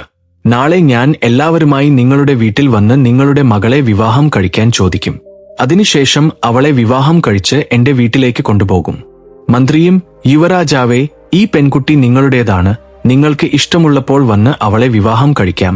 അതുപോലെ അവളെ കൊണ്ടുപോകാം എന്ന് പറയുന്നു. അതുവരെ അവളുടെ ഉത്തരവാദിത്തം ഞാൻ ഏറ്റെടുക്കും എന്നും അദ്ദേഹം പറയുന്നു. എന്നാൽ അടുത്ത ദിവസം തന്നെ ആ രാജാവ് തന്റെ സേനാപതിയോടും മന്ത്രിയോടും ഒപ്പം ആ പഴയ മന്ത്രിയുടെ വീട്ടിലേക്ക് പോകുന്നു. അദ്ദേഹം അവളുടെ മകളുടെ വിവാഹബന്ധം ആവശ്യപ്പെടുന്നു. അതിനുശേഷം 12 ദിവസത്തിനുള്ളിൽ അവർ വിവാഹനിശ്ചയം നടത്തുകയും രാജകുമാരിയെ വിവാഹം കഴിക്കുകയും ചെയ്തു. വിവാഹശേഷം രാജകുമാരി ചന്ദ്രഭാനുവിന്റെ ഭാര്യയായി ജീവിക്കാൻ തുടങ്ങി. മാത്രമല്ല, അവർ രണ്ടുപേരും വളരെ സന്തോഷത്തോടെ ജീവിക്കാൻ തുടങ്ങി. തനിക്ക് ഒരു സുന്ദരിയായ രാജ്ഞിയെ ലഭിച്ചതിൽ രാജകുമാരൻ വളരെ സന്തോഷിച്ചു. തനിക്കും ഒരു വീടും കുടുംബവും ലഭിച്ചതിൽ രാജകുമാരിയും സന്തോഷിച്ചു. എന്നാൽ സുഹൃത്തുക്കളെ, വിവാഹശേഷം പോലും ചന്ദ്രഭാനു തന്റെ ഭാര്യയുടെ പഴയ കാര്യങ്ങളെക്കുറിച്ച് ഒരിക്കലും ചോദിച്ചില്ല. അങ്ങനെ അവർ രണ്ടുപേരും ഒരുമിച്ച് ജീവിച്ച് 2 വർഷം കഴിഞ്ഞു. ക്രമേണ കുറച്ചു വർഷങ്ങൾക്ക് ശേഷം ഒരു സമയം വന്നു. രാജ്ഞി ഒരു ആൺകുഞ്ഞിന് ജന്മം നൽകി. ഈ സമയം ചന്ദ്രഭാനു കൂടുതൽ സന്തോഷിച്ചു. ഒരു ദിവസം മഹാരാജാവ് തന്റെ രാജ്ഞിയോട് ചോദിച്ചു, എന്റെ പ്രിയപ്പെട്ട ഭാര്യ, ഇപ്പോൾ നമ്മൾ രണ്ടുപേരും മാതാപിതാക്കളായി. അതായത് ഇപ്പോൾ നമ്മുടെ ബന്ധം കൂടുതൽ ദൃഢമായി. എന്നിട്ടും നിനക്ക് നിന്റെ കുടുംബത്തെക്കുറിച്ചോ നിന്റെ ഭൂതകാലത്തെക്കുറിച്ചോ എന്നോട് വിശദീകരിക്കാൻ കഴിയില്ലേ എന്ന്. എന്നാൽ ആ സമയത്ത് രാജകുമാരി എങ്ങനെയോ ഒരു ഒഴികഴിവ് പറഞ്ഞ് രാജാവിനോട് യഥാർത്ഥ കാര്യം പറയാതെ ഒഴിഞ്ഞുമാറി. അങ്ങനെ പല വർഷങ്ങൾ കടന്നുപോയി. കുറച്ചുകാലത്തിനു ശേഷം രാജ്ഞി വീണ്ടും ഒരു ആൺകുഞ്ഞിന് ജന്മം നൽകി. വീണ്ടും രാജാവ് അതേ കാര്യം തന്റെ രാജ്ഞിയോട് ചോദിച്ചു. എന്നാൽ രാജകുമാരി വീണ്ടും തന്റെ ഭൂതകാലത്തെക്കുറിച്ച് ഭർത്താവിനോട് പറയാൻ ഇഷ്ടപ്പെട്ടില്ല. എന്നാൽ മറുവശത്ത് രാജാവ് ഇത്തവണ തന്റെ ഭാര്യയുടെ ഭൂതകാലത്തെക്കുറിച്ച് ശരിക്കും അറിയാൻ ആഗ്രഹിക്കുന്നു. എന്നാൽ രാജാവ് തന്നെ വളരെയധികം സ്നേഹിക്കുന്നുണ്ടെന്ന് രാജ്ഞിക്കും അറിയാമായിരുന്നു. അതുകൊണ്ട് യുവരാജകുമാരി ഒടുവിൽ തന്റെ ജീവിതകഥ മുഴുവൻ രാജാവിനോട് പറഞ്ഞു. രാജ്ഞിയുടെ വായിൽ നിന്ന് അവളുടെ ദുഃഖകരമായ കഥ രാജാവ് കേട്ടപ്പോൾ അവന്റെ കണ്ണുകളിലും വെള്ളം നിറഞ്ഞു. അതിനുശേഷം അവൻ രാജ്ഞിയോട് പറഞ്ഞു, ഹേ രാജി, ഇപ്പോൾ ഞാൻ നിങ്ങളെ നിങ്ങളുടെ പിതാവിനെ കാണാൻ കൊണ്ടുപോകാം. നിങ്ങൾ എന്റെ കൂടെ വരുമോ എന്ന്. എന്നാൽ സുഹൃത്തുക്കളെ, യുവരാജകുമാരി തന്റെ പിതാവിനെ കാണാൻ വിസമ്മതിച്ചു. എന്നാൽ ഒരു ദിവസം അവളുടെ പിതാവിനെ കാണണമെന്ന് മഹാരാജാവ് വളരെയധികം നിർബന്ധിച്ചു. രാജാവ് വീണ്ടും വീണ്ടും ചോദിച്ചതിനു ശേഷം രാജിയും തന്റെ പിതാവിനെ കാണാൻ സമ്മതിച്ചു. അടുത്ത ദിവസം തന്നെ ചന്ദ്രഭാനു ഭോജരാജന്റെ അടുത്തേക്ക് പോകാൻ തീരുമാനിച്ചു. അതിനുശേഷം തന്റെ രഥം അലങ്കരിക്കാൻ ഉത്തരവിട്ടു. അവർ പോകാൻ പൂർണ്ണമായും തയ്യാറായി. എന്നാൽ അപ്പോഴാണ് ചന്ദ്രഭാനുവിന് ഒരു പ്രധാനപ്പെട്ട ജോലി വന്നത്. അയാൾക്ക് വളരെ അത്യാവശ്യമായി മറ്റൊരു ഗ്രാമത്തിലേക്ക് പോകേണ്ടി വന്നു. അതുകൊണ്ട് രാജാവ് തന്റെ മന്ത്രിയെയും സേനാപതിയെയും വിളിച്ച് ഇങ്ങനെ പറഞ്ഞു: ഞാൻ സൈന്യത്തിന്റെ ഒരു ഭാഗത്തെയും കൊണ്ടുപോകാം, നിങ്ങൾ രാജിയോടൊപ്പം പോകുക. ഞാൻ എന്റെ ജോലി പൂർത്തിയാക്കി അവിടെയെത്തും എന്ന് പറഞ്ഞു. കൂടാതെ അവളോട് ഇങ്ങനെയും പറഞ്ഞു: നിങ്ങൾ നിങ്ങളുടെ പിതാവിന്റെ വീട്ടിലേക്ക് പോകാൻ തിടുക്കം കാണിക്കരുത് എന്ന് അവളെ സമാധാനിപ്പിച്ചു. നിങ്ങൾ അവിടെയെത്തുന്നതിനു മുമ്പ് ഞാൻ നിങ്ങളുടെ മാതാപിതാക്കളുടെ വീട്ടിലെത്തും എന്ന് വാക്ക് നൽകി. ഭോജരാജന്റെ രാജ്യം ചന്ദ്രഭാനുവിന്റെ രാജ്യത്തിൽ നിന്ന് വളരെ ദൂരെയായിരുന്നു. അതുകൊണ്ട് അവർ പോയി സന്ധ്യാസമയവും ആയി. അവർ ഒരു സ്ഥലത്ത് കൂടാരങ്ങൾ സ്ഥാപിച്ച് രാത്രി മുഴുവൻ അവിടെ തങ്ങാൻ തീരുമാനിച്ചു. എന്നാൽ സുഹൃത്തുക്കളെ, രാജകുമാരിയുടെ കൂടാരം സ്ഥാപിച്ച അതേ സ്ഥലത്ത് മന്ത്രിയും തന്റെ കൂടാരം സ്ഥാപിച്ചു. തൊട്ടടുത്ത് മന്ത്രിയുടെ കൂടാരം കണ്ട രാജകുമാരി ഇങ്ങനെ മറുപടി നൽകി: ഹേ മന്ത്രി, ഞാൻ ഒരു രാജാവിന്റെ മകളാണ്, നിങ്ങളുടെ രാജാവിന്റെ ഭാര്യയും. അതുകൊണ്ട് നിങ്ങൾ എന്റെ അടുത്ത് ഈ കൂടാരം എന്തിനാണ് സ്ഥാപിച്ചത് എന്ന് ചോദിച്ചു. അതുകൊണ്ട് നിങ്ങൾ നിങ്ങളുടെ കൂടാരം എടുത്ത് മറ്റൊരു സ്ഥലത്ത് സ്ഥാപിക്കൂ എന്നും പറഞ്ഞു. അപ്പോൾ മന്ത്രി ഇങ്ങനെ പറഞ്ഞു: ഓ മഹാറാണി, നിങ്ങളുടെ സുരക്ഷയെക്കുറിച്ച് ശ്രദ്ധിക്കാൻ മഹാരാജാവ് ഞങ്ങളെ ഇങ്ങോട്ട് അയച്ചതാണ്. രാത്രിയിൽ നിങ്ങൾക്ക് അബദ്ധവശാൽ എന്തെങ്കിലും സംഭവിച്ചാൽ മഹാരാജാവിനോട് ഞങ്ങൾ എന്ത് മറുപടി പറയും എന്ന്. എന്നാൽ രാജകുമാരി വീണ്ടും വീണ്ടും നിരസിച്ചിട്ടും മന്ത്രി സമ്മതിച്ചില്ല. അതിനുശേഷം എന്ത് സംഭവിച്ചു? വൈകുന്നേരം എല്ലാവരും അവിടെ ഇരുന്ന് ഭക്ഷണം കഴിച്ചു. രാത്രിയായി. എല്ലാവരും നടന്ന് യാത്ര ചെയ്തതുകൊണ്ട് ക്ഷീണിച്ചു വേഗം ഉറങ്ങി. എന്നാൽ മറുവശത്ത് അർദ്ധരാത്രിയിൽ മന്ത്രി രാജകുമാരിയുടെ കൂടാരത്തിൽ പ്രവേശിച്ചു. മന്ത്രി രാജകുമാരിയുടെ കൂടാരത്തിൽ പ്രവേശിച്ചപ്പോൾ രാജകുമാരി ഉടൻ തന്നെ എഴുന്നേറ്റിരുന്നു. കൂടാതെ മന്ത്രിയുടെ ദുരുദ്ദേശങ്ങളും അവൾക്ക് മനസ്സിലായി. കാരണം മന്ത്രിയുടെ മനസ്സിൽ എന്തോ ദുഷിച്ച ചിന്തയുണ്ടെന്ന് രാജകുമാരിക്കും തോന്നി. രാജകുമാരി തന്റെ കൂടാരത്തിലുള്ള മന്ത്രിയെ കണ്ടപ്പോൾ ഉറക്കെ നിലവിളിച്ചു: എന്നെ തൊടാൻ ധൈര്യപ്പെടരുത് എന്നും ഉടൻ കൂടാരത്തിൽ നിന്ന് പുറത്തു പോകൂ എന്നും പറഞ്ഞു. മഹാറാണി എത്ര നിലവിളിച്ചിട്ടും മന്ത്രി മഹാറാണിയുടെ വാക്കുകൾ വകവെക്കാതെ മുന്നോട്ട് നടന്ന് അവളുടെ അടുത്തേക്ക് പോയി. ഉടൻ തന്നെ മഹാറാണി: ഓ ദുഷ്ടമന്ത്രി, നീ എന്താണ് ചെയ്യുന്നതെന്ന് നിനക്ക് മനസ്സിലാകുന്നുണ്ടോ? നിനക്ക് ജീവിച്ചിരിക്കണമെന്ന് ആഗ്രഹമുണ്ടെങ്കിൽ ഉടൻ പുറത്തു പോകൂ എന്ന് പറഞ്ഞു. ഉടൻ തന്നെ മന്ത്രിയിൽ നിന്ന് രക്ഷപ്പെടാൻ എന്തു ചെയ്യണമെന്ന് അറിയാതെ തന്റെ അരികിൽ ഉറങ്ങിക്കിടന്ന മൂത്ത മകനെ മുന്നിൽ നിർത്തി എന്റെ അടുത്തേക്ക് വരണമെങ്കിൽ എന്റെ മകനെ കടന്നു വരണം എന്ന് അവൾ മറുപടി നൽകി. എന്നാൽ സുഹൃത്തുക്കളെ, ആ സമയത്ത് ആ മന്ത്രിയെ ഒരു ഭൂതം ബാധിച്ചിരുന്നോ എന്തോ റാണി പറയുന്ന ഒരു കാര്യവും അയാൾ ശ്രദ്ധിക്കുന്നില്ലായിരുന്നു. അവന്റെ കണ്ണുകൾക്ക് മുന്നിൽ മഹാറാണിയുടെ സുന്ദര രൂപം മാത്രമാണ് കാണുന്നത്. സുന്ദരിയായ മഹാറാണിയെ എങ്ങനെയും സ്വന്തമാക്കണമെന്ന് മാത്രമാണ് അവൻ ചിന്തിച്ചുകൊണ്ടിരുന്നത്. അതുകൊണ്ട് അവൻ ഉടൻ തന്നെ തന്റെ വാളെടുത്ത് യുവരാജകുമാരന്റെ തല വെട്ടിമാറ്റി. തന്റെ മകന്റെ ജീവൻ എടുത്തപ്പോൾ തന്നെ ഈ ദുഷ്ടനായ മന്ത്രി തന്നെ വെറുതെ വിടില്ലെന്ന് മഹാറാണിക്ക് മനസ്സിലായി. അതുകൊണ്ട് അവൾ തന്റെ ശീലം ഏതെങ്കിലും വിധത്തിൽ സംരക്ഷിക്കാൻ മറ്റൊരു ശ്രമം നടത്തണമെന്ന് കരുതി. അതുകൊണ്ട് ബുദ്ധിപൂർവം ചിന്തിച്ച് അവൾ ഇങ്ങനെ പറഞ്ഞു: ഓ മന്ത്രി, നിങ്ങൾക്ക് കുറച്ചുകൂടി എനിക്ക് വേണ്ടി കാത്തിരിക്കാൻ കഴിയില്ലേ? നിങ്ങൾ കുറച്ചുനേരം കാത്തിരുന്നാൽ മതി. അതിനുശേഷം നിങ്ങൾക്ക് ഇഷ്ടമുള്ളത് ചെയ്യാം എന്ന് പറഞ്ഞു. എന്നാൽ മന്ത്രി അവളുടെ മായ വാക്കുകൾ വിശ്വസിച്ച് കുറച്ചുനേരം അവിടെ കാത്തിരിക്കുന്നതിനിടയിൽ യുവറാണി കൂടാരത്തിന്റെ മറ്റൊരു വാതിലിലൂടെ പുറത്തേക്ക് പോയി അവിടെ നിന്ന് ഓടി കാട്ടിലേക്ക് പോയി. അവൾ നേരം വെളുക്കുന്നതുവരെ അവിടെ കുട്ടിക്കാട്ടിൽ ഒളിച്ചിരിക്കും. നേരം വെളുക്കുമ്പോൾ അവൾ വീണ്ടും അവളുടെ കൂടാരത്തിലേക്ക് മടങ്ങിയെത്തും. എന്നാൽ നേരം വെളുത്തതുകൊണ്ട് മന്ത്രിക്ക് രാജകുമാരിയെ ഒന്നും ചെയ്യാൻ കഴിഞ്ഞില്ല. അതിനാൽ അവർ വീണ്ടും യാത്ര ചെയ്യാൻ മുന്നോട്ടു പോയി. അതിനുശേഷം അവർ വീണ്ടും യാത്ര ആരംഭിച്ചു. അന്ന് പകൽ മുഴുവൻ യാത്ര ചെയ്ത ശേഷം രാത്രിയായപ്പോൾ ഇരുട്ടായതുകൊണ്ട് അവർ കാട്ടിൽ വീണ്ടും കൂടാരം സ്ഥാപിച്ചു. ഇത്തവണ രാജകുമാരിയുടെ കൂടാരത്തിനടുത്ത് സേനാപതിയും സ്വന്തമായി ഒരു കൂടാരം സ്ഥാപിച്ചു. സേനാപതിയെ കണ്ട രാജകുമാരി അയാളോട് തന്റെ അടുത്തുനിന്ന് കൂടാരം ദൂരേക്ക് മാറ്റാൻ ആവശ്യപ്പെട്ടു. സേനാപതിയും: മഹാറാണി, അങ്ങയുടെ സംരക്ഷണം ഞങ്ങളുടെ കടമയാണ്, അതുകൊണ്ടാണ് ഞാൻ ഇവിടെ കൂടാരം സ്ഥാപിച്ചത് എന്ന് പറഞ്ഞു. രാജകുമാരി എത്ര പറഞ്ഞിട്ടും സേനാപതി തന്റെ കൂടാരം അവിടെ തന്നെ സ്ഥാപിച്ചു. ആ സേനാപതിയുടെ പ്രവൃത്തികൾ കണ്ടപ്പോൾ രാജകുമാരിക്ക് അപ്പോൾ തന്നെ അയാളുടെ ദുരുദ്ദേശം മനസ്സിലായി. ഈ കാര്യത്തെക്കുറിച്ച് ഭയന്ന് അവൾ രാത്രി മുഴുവൻ ഉറങ്ങിയില്ല. അർദ്ധരാത്രിയായപ്പോൾ അയാൾ രാജകുമാരിയുടെ കൂടാരത്തിലേക്ക് രഹസ്യമായി പ്രവേശിച്ചു. എന്നാൽ സേനാപതിയെ തടയാൻ രാജകുമാരി വളരെയധികം ശ്രമിച്ചു. "ഓ സേനാപതി, ഞാൻ ആരാണെന്ന് നിനക്കറിയില്ലേ? ഞാൻ മഹാരാജാവിന്റെ ഭാര്യയാണെന്ന് മറന്നുപോയോ? മാത്രമല്ല, ഞാൻ മറ്റൊരു മഹാരാജാവിന്റെ മകൾ കൂടിയാണ്. ഈ കാര്യങ്ങളെല്ലാം അറിഞ്ഞിട്ടും നീ ധൈര്യമായി എന്റെ കൂടാരത്തിലേക്ക് പ്രവേശിച്ചു. നിന്റെ ജീവൻ രക്ഷിക്കണമെങ്കിൽ ഉടൻ തന്നെ ഇവിടെ നിന്ന് പുറത്തുപോ" എന്ന് പറഞ്ഞു.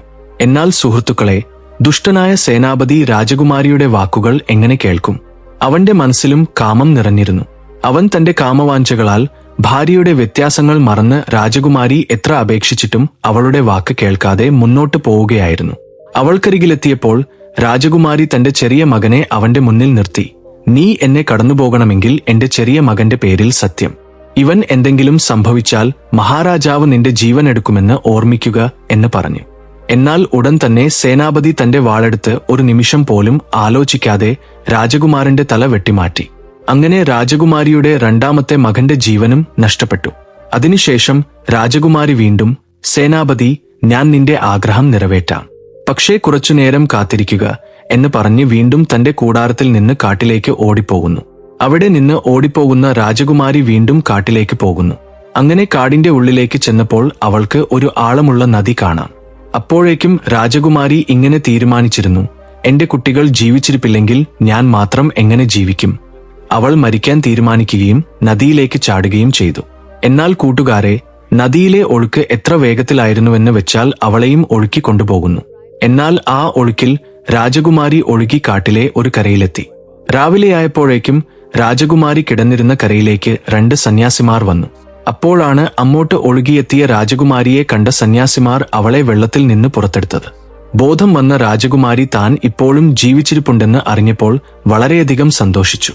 കൂടാതെ ഇപ്പോൾ തന്റെ മുന്നിൽ കണ്ട സന്യാസിമാരെ നോക്കി അവൾ എന്താണ് ചിന്തിച്ചതെന്നാൽ, മന്ത്രിയിൽ നിന്നും സേനാപതിയിൽ നിന്നും ഞാൻ എങ്ങനെയോ രക്ഷപ്പെട്ടു. 2 സന്യാസിമാർ അവളെ പിടിച്ച് രക്ഷിക്കുന്ന സമയത്ത് മറ്റ് 4 സന്യാസിമാരും ആ സ്ഥലത്തെത്തി. അവരെയും കണ്ട് രാജകുമാരി കൂടുതൽ ഭയന്നു. അവരെയെല്ലാം കണ്ടപ്പോൾ രാജകുമാരി, "അയ്യോ, ഞാൻ ഇപ്പോൾ കൂടുതൽ അപകടങ്ങളിൽ അകപ്പെടാൻ പോകുകയാണോ" എന്ന് വളരെ അധികം പരിഭ്രമിച്ചു. കാരണം മഹാറാണി എത്ര സുന്ദരിയാണെന്ന് വെച്ചാൽ അവളെ കാണുന്ന ഏതൊരു പുരുഷനും അവളുടെ സൗന്ദര്യത്തിൽ മയങ്ങി അവളെ സ്വന്തമാക്കാൻ ആഗ്രഹിച്ചിരുന്നു. കാരണം അവിടെയുണ്ടായിരുന്ന സന്യാസിമാരും അവളുടെ സൗന്ദര്യത്തിൽ മയങ്ങി പരസ്പരം പോരടിക്കുകയായിരുന്നു. ഒരു സന്യാസി ആദ്യം, "ഞാൻ ഇവളെ രക്ഷിച്ചതുകൊണ്ട് ഇവൾ എന്റേതാണ്" എന്ന് പറയുമ്പോൾ മറ്റൊരാൾ "എന്റേതാണ്" എന്ന് പറഞ്ഞ് അവർ പരസ്പരം വഴക്കിടുകയായിരുന്നു. ഒടുവിൽ 6 പേരും എന്ത് തീരുമാനിച്ചു എന്ന് വെച്ചാൽ, നമ്മൾ 6 പേർക്കും ഒരു തീരുമാനത്തിൽ എത്താൻ കഴിയാത്തതുകൊണ്ട് നമുക്ക് ഈ പെൺകുട്ടിയെ നമ്മുടെ ഗുരുവിന്റെ അടുത്തേക്ക് കൊണ്ടുപോകാം. നമ്മുടെ ഗുരു ശരിയായ തീരുമാനം പറയും എന്ന് അവർ വിചാരിച്ചു. രാജകുമാരിയെ ഗുരുവിന്റെ അടുത്തേക്ക് കൊണ്ടുപോയ സന്യാസിമാർ തങ്ങളുടെ മനസ്സിലുള്ള ആഗ്രഹം രാജകുമാരിയെ കാണിച്ച് ഗുരുവിനോട് വിശദീകരിച്ചു. എന്നാൽ സുഹൃത്തുക്കളെ, തന്റെ ശിഷ്യന്മാരെല്ലാം ഒരു പെൺകുട്ടിക്ക് വേണ്ടി വളക്കടിക്കുന്നത് കണ്ട ആ ഗുരു യഥാർത്ഥ കാര്യം മനസ്സിലാക്കി. കാരണം ആ ശിഷ്യന്മാരുടെ ഗുരു ശരിക്കും വലിയ ബുദ്ധിമാനും ജ്ഞാനിയുമായിരുന്നു. ഈ കഥയിലെ രാജകുമാരിയെ കണ്ടയുടൻ അവൾ ഒരു രാജകുടുംബത്തിൽ നിന്നുള്ള സ്ത്രീയാണെന്ന് അദ്ദേഹം ഉടൻ തന്നെ തിരിച്ചറിഞ്ഞു. ഉടൻ തന്നെ അദ്ദേഹം തന്റെ ശിഷ്യന്മാരെ വിളിച്ച് ഇങ്ങനെ വിശദീകരിച്ചു: "ശിഷ്യന്മാരെ, നിങ്ങൾ 6 പേരും സഹോദരന്മാരെ പോലെയാണല്ലോ. നിങ്ങൾക്ക് സഹോദരിയില്ലെന്ന് ദുഃഖിക്കുന്നുണ്ടല്ലോ. അതുകൊണ്ട് ഇന്നു മുതൽ നിങ്ങൾ ഇവളെ നിങ്ങളുടെ സഹോദരിയെപ്പോലെ നോക്കുക. കാരണം ഇവളെ സഹോദരിയായി സ്വീകരിച്ചാൽ ഇവൾ നമ്മുടെ ആശ്രമത്തിൽ തന്നെ താമസിക്കുമല്ലോ. അതിനുശേഷം ഒരു ദിവസം നിങ്ങളുടെ ജീവിതവും മാറിയേക്കാം." ഗുരു പറഞ്ഞത് കേട്ട് 6 പേരും സമ്മതിക്കുന്നു. അവർ രാജകുമാരിയെ തങ്ങളുടെ സഹോദരിയായി കണക്കാക്കുന്നു. എന്നാൽ കൂട്ടുകാരെ, ഈ സന്യാസിമാർ ഭോജരാജന്റെ രാജ്യത്തിലെ കാട്ടിലാണ് താമസിച്ചിരുന്നത്. അതിനുശേഷം രാജകുമാരിക്ക് താൻ തന്റെ പിതാവിന്റെ രാജ്യത്താണ് ഉള്ളതെന്ന് മനസ്സിലായി. അവിടുത്തെ രാജാവ് അവളുടെ പിതാവായതുകൊണ്ട് അവൾ ആ സന്യാസിയുടെ ആശ്രമത്തിൽ താമസിക്കാൻ തുടങ്ങി. ഇവിടെയുള്ള 6 ശിഷ്യന്മാരും അവളെ തങ്ങളുടെ സഹോദരിയെപ്പോലെയാണ് നോക്കിയിരുന്നത്. അതേസമയം രാജാ ചന്ദ്രഭാനു തന്റെ ജോലി പൂർത്തിയാക്കി കാട്ടിലുള്ള മന്ത്രിയെയും സേനാപതിയെയും കണ്ടുമുട്ടുന്നു. ഉടൻ തന്നെ അവൻ അവരോട് തന്റെ ഭാര്യയെയും മക്കളെയും കുറിച്ച് ചോദിക്കുന്നു. ഉടൻ തന്നെ മന്ത്രിയും സേനാപതിയും ഒരേ സ്വരത്തിൽ പറയാൻ തീരുമാനിച്ചതുപോലെ ഇങ്ങനെ പറയുന്നു: "മഹാരാജാവേ, ഞങ്ങളോട് ദയവായി ക്ഷമിക്കണം. നിങ്ങളുടെ റാണി യഥാർത്ഥത്തിൽ റാണി ആയിരുന്നില്ല. അവൾ ഒരു വഞ്ചകിയായിരുന്നു. അവൾ 2 മക്കളെയും കൊന്ന് ഇവിടെ നിന്ന് ഓടിപ്പോയി." അവർ പറഞ്ഞ വാക്കുകൾ ചന്ദ്രഭാനുവും വിശ്വസിച്ചു. കാരണം ഒരാൾ കള്ളം പറഞ്ഞാൽ മറ്റൊരാൾ എന്തിന് കള്ളം പറയുന്നു? ഇവിടെ മന്ത്രിയും സേനാപതിയും രണ്ടുപേരും ഒരേ കാര്യം പറയുന്നുണ്ടെങ്കിൽ അവർ സത്യമാണ് പറയുന്നതെന്ന് അവൻ കരുതി. അതുകൊണ്ടാണ് ചന്ദ്രഭാനു മഹാരാജാവ് ഇങ്ങനെ ആജ്ഞാപിച്ചത്. ഇപ്പോൾ നമ്മൾ ഉടൻ തന്നെ അവളുടെ പിതാവായ ഭോജരാജന്റെ അടുത്തേക്ക് പോകണം. അതേസമയം രാജകുമാരി തന്റെ 6 സഹോദരന്മാരോട് ഇങ്ങനെ പറയുന്നു: സഹോദരന്മാരെ, നിങ്ങളെല്ലാവരും മഹാരാജാവിനെ കണ്ട് ഞങ്ങളുടെ സഹോദരി നിങ്ങളുടെ കൊട്ടാരത്തിൽ ഒരു കഥ പറയാൻ ആഗ്രഹിക്കുന്നു എന്ന് പറയുക. മഹാരാജാവ് ആ കഥ കേൾക്കാൻ ആഗ്രഹിക്കുന്നുവെങ്കിൽ ഞങ്ങൾ അദ്ദേഹത്തിന്റെ കൊട്ടാരത്തിൽ എത്തും എന്ന് പറഞ്ഞു. കാരണം രാജകുമാരിക്ക് തന്റെ പിതാവിന് കഥകൾ കേൾക്കുന്നത് ഇഷ്ടമാണെന്ന് നന്നായി അറിയാമായിരുന്നു. അതിനുശേഷം ആ സന്യാസിമാരെല്ലാം രാജകൊട്ടാരത്തിൽ ഭിക്ഷാടനം എന്ന വ്യാജേന മഹാരാജാവിന്റെ അടുത്തേക്ക് പോകുന്നു. പിന്നീട് അവരുടെ സഹോദരി മഹാരാജാവിന് കഥ പറയാൻ ആഗ്രഹിക്കുന്നു എന്ന കാര്യവും അവർ പറയുന്നു. ഈ സന്യാസിമാരുടെ വാക്കുകൾ കേട്ടതിനു ശേഷം മഹാരാജാവും, നിങ്ങളുടെ സഹോദരി പറയുന്ന കഥ ഞങ്ങൾക്ക് ഇഷ്ടപ്പെടുകയാണെങ്കിൽ തീർച്ചയായും ഞങ്ങൾ അവളെ ഞങ്ങളുടെ രാജകൊട്ടാരത്തിൽ തന്നെ താമസിപ്പിക്കും എന്ന് പറയുന്നു. അതിനുശേഷം ആ സന്യാസിമാരും സന്തോഷത്തോടെ ഈ കാര്യം രാജകുമാരിയെ അറിയിക്കുന്നു. അടുത്ത ദിവസം ആ സന്യാസിമാർ തങ്ങളുടെ സഹോദരിയോടൊപ്പം രാജ്യസഭയിൽ എത്തുന്നു. എന്നാൽ ആ സമയത്ത് രാജകുമാരി ഒരു യോഗിയുടെ വേഷത്തിലായിരുന്നതുകൊണ്ട് അവളെ ആരും തിരിച്ചറിയുന്നില്ല.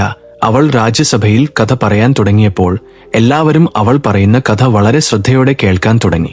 മഹാരാജാവിന് ആ പെൺകുട്ടി പറഞ്ഞ കഥ വളരെ ഇഷ്ടപ്പെട്ടു. അതിനുശേഷം യോഗികൾക്കെല്ലാം സമ്മാനങ്ങൾ നൽകി അവരെ യാത്രയാക്കുന്നു. എന്നാൽ അവളെ മാത്രം വീണ്ടും വീണ്ടും കഥകൾ പറയിപ്പിക്കാനായി രാജകൊട്ടാരത്തിൽ തന്നെ നിർത്തുന്നു. എന്നാൽ ആ ശിഷ്യന്മാർക്ക് എന്ത് മനസ്സിലായി എന്ന് അറിയില്ല. പക്ഷേ പകുതി ദൂരം പോയതിനു ശേഷം അവർ തിരികെ വന്ന് മഹാരാജാവിനോട്, ഓ രാജാവേ, ദയവായി നിങ്ങൾ ഞങ്ങളുടെ സഹോദരിയെ ഞങ്ങളോടൊപ്പം തന്നെ നിൽക്കാൻ അനുവദിക്കൂ. നിങ്ങൾക്ക് എപ്പോഴെങ്കിലും കഥ കേൾക്കാൻ തോന്നുകയാണെങ്കിൽ ഞങ്ങൾ അവളെ ഉടൻ തന്നെ ഇവിടെ കൊണ്ടുവരും. കാരണം അവൾ ചെറുപ്പം മുതൽ ഞങ്ങളോടൊപ്പം വളർന്നതാണ്. അതുകൊണ്ട് അവളെ വിട്ട് ഞങ്ങൾക്ക് ദൂരെ നിൽക്കാൻ കഴിയില്ല എന്ന് പറഞ്ഞു. അതുപോലെ അവൾ ഇങ്ങനെയുള്ള രാജകീയ ഭോഗങ്ങളിൽ നിന്ന് അകന്ന് തന്റെ ജീവിതം കാട്ടിലാണ് ചെലവഴിച്ചത്. അതുകൊണ്ട് അവൾക്ക് ഇവിടെ ഇണങ്ങാൻ കഴിഞ്ഞെന്ന് വരില്ല. അതുപോലെ ഇവിടെയുള്ള സാഹചര്യങ്ങളിൽ അവൾക്ക് ഇവിടെ ഒറ്റപ്പെട്ടതായി തോന്നിയേക്കാം. രാജാവ് ആ യുവാക്കളുടെ വാക്കുകൾ കേട്ട് ആ യുവതിയെ അവരോടൊപ്പം അയച്ചു. അതിനുശേഷം അവൾ എല്ലാ ദിവസവും സഹോദരന്മാരോടൊപ്പം ദർബാറിൽ വന്ന് കഥകൾ പറയുമായിരുന്നു. ഇങ്ങനെ രാജകുമാരി എല്ലാ ദിവസവും രാജാവിന് കഥകൾ പറഞ്ഞ് സമ്മാനങ്ങൾ നേടുമായിരുന്നു. അതിനുശേഷം അവൾ തന്റെ സാധു സഹോദരന്മാരോടൊപ്പം തിരികെ പോകുമായിരുന്നു. അങ്ങനെ കുറച്ച് ദിവസങ്ങൾക്കുള്ളിൽ ആ സന്യാസിമാരുടെ ജീവിതവും പൂർണ്ണമായും മാറി. കാരണം മുമ്പ് ആ യുവാക്കൾ നഗരത്തിലെ എല്ലാ ഗ്രാമങ്ങളിലും പോയി ഭിക്ഷ യാചിക്കുമായിരുന്നു. എന്നാൽ ഇപ്പോൾ അവർക്ക് മഹാരാജാവിൽ നിന്ന് ധാരാളം സമ്മാനങ്ങൾ ലഭിച്ചതുകൊണ്ട് അവർക്ക് എവിടെയും പോയി ഭിക്ഷ യാചിക്കേണ്ടി വന്നില്ല. ഇനി കൂട്ടുകാരെ, അടുത്ത ദിവസം രാജകുമാരി രാജാവിന് കഥ പറയാൻ പോയപ്പോൾ അവൾ രാജ്യസഭയിൽ എത്തി. അപ്പോൾ അവൾക്ക് അവിടെ തന്റെ ഭർത്താവും മന്ത്രിയും സേനാധിപതിയും ഇരിക്കുന്നത് കണ്ടു. ഉടൻ തന്നെ രാജകുമാരി ചിന്തിച്ചു, ഇന്ന് ഞാൻ ആഗ്രഹിച്ചവരെല്ലാം ഇവിടെയുണ്ട്.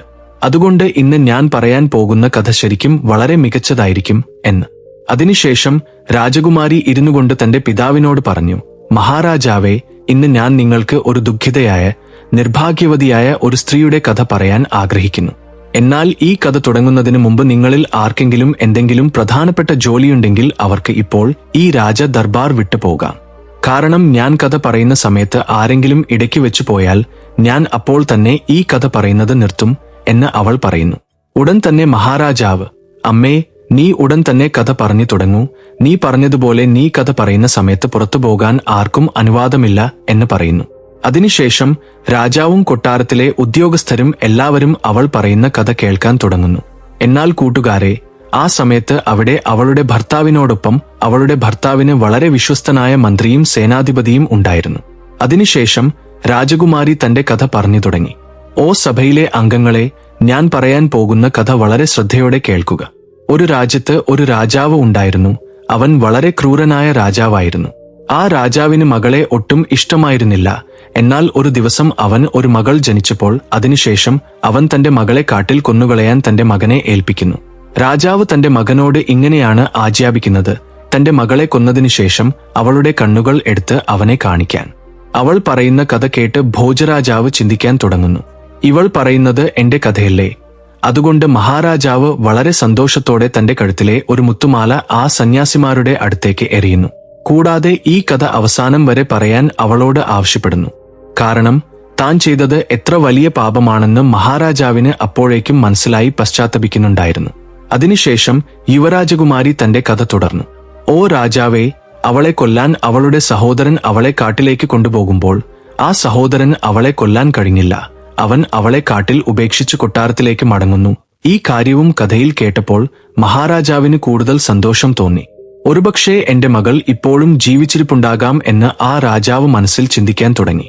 മറ്റൊരു വശത്ത് യുവരാജകുമാരി തന്റെ കഥ വിശദീകരിച്ചു. അവളുടെ സഹോദരൻ പെൺകുട്ടിയെ കാട്ടിൽ ഉപേക്ഷിച്ചപ്പോൾ ആ പാവം പെൺകുട്ടി വിശപ്പും ദാഹവും കാരണം കാട്ടിൽ അങ്ങോട്ടുമിങ്ങോട്ടും അലയാൻ തുടങ്ങി. അവൾക്ക് വിശക്കുമ്പോൾ മരങ്ങളുടെ പഴങ്ങളും പൂക്കളും കഴിക്കുമായിരുന്നു. എങ്ങനെയോ അവൾ സ്വയം ജീവനോടെ നിലനിർത്തി. എന്നാൽ കാട്ടിൽ ജീവിച്ചതിനാൽ ആ പെൺകുട്ടിയുടെ ശരീരത്തിൽ ഒരു വസ്ത്രം പോലും അവശേഷിച്ചില്ല. എന്നാൽ ഒരു ദിവസം ഒരു വ്യക്തി എവിടെ നിന്നോ കുതിരപ്പുറത്ത് സവാരി ചെയ്ത് അങ്ങോട്ട് വന്നു. എന്നാൽ ആ വ്യക്തി ഒരു രാജ്യത്തിലെ രാജാവായിരുന്നു. എന്നാൽ പെൺകുട്ടിയെ കണ്ട സമയത്ത് അവൾ നഗ്നയായിരുന്നു. അതുകൊണ്ട് ആ രാജാവ് പെൺകുട്ടിക്ക് തന്റെ ശരീരം മറയ്ക്കാൻ ഒരു വസ്ത്രം നൽകി. അതിനുശേഷം അവിടെ നിന്ന് അവളെ തന്റെ നഗരത്തിലേക്ക് കൊണ്ടുപോയി. നഗരത്തിലെ ആർക്കും അവളെക്കുറിച്ച് പറയാതെ പെൺകുട്ടിയെ വിവാഹം കഴിച്ചു. ഇനി കൂട്ടുകാരെ, ഇങ്ങനെയാണ് റാണി തന്റെ കഥ പറയുന്നത്. അവൾ പറയുന്ന കഥ കേട്ട് രാജാവ് ചന്ദ്രഭാനുവും ആ കഥ തന്റേതാണെന്ന് മനസ്സിലാക്കുന്നു. അതുകൊണ്ട് അദ്ദേഹം സന്തോഷിച്ച് ആ സന്യാസിമാർക്ക് മുത്തുകളുടെ മാല സമ്മാനമായി നൽകുന്നു. അവനും ഈ കഥ അവസാനം വരെ പറയാൻ ആഗ്രഹിക്കുന്നു. അതിനുശേഷം രാജകുമാരി കഥ തുടർന്നു. ഇപ്പോൾ ആ പെൺകുട്ടി ഒരു രാജാവിന് രാജിയായി മാറുന്നു. അതിനുശേഷം അവൾക്ക് 2 ആൺമക്കൾ ജനിച്ചു. ഒരു ദിവസം അവളുടെ ഭർത്താവ് തന്റെ ഭാര്യയോട് തന്റെ ജീവിതത്തെക്കുറിച്ചുള്ള മുഴുവൻ കഥയും പറയാൻ ആവശ്യപ്പെടുന്നു. നീ ആരാണ്, എന്തിനാണ് നഗ്നയായി കാട്ടിൽ അലഞ്ഞുതിരിയുന്നത് എന്ന് ചോദിക്കുന്നു. അതിനുശേഷം അവൾ തന്റെ അച്ഛൻ കാരണം എങ്ങനെയാണ് കാട്ടിലേക്ക് വന്നതെന്ന് എല്ലാ കാര്യങ്ങളും ഭർത്താവിനോട് പറയുന്നു.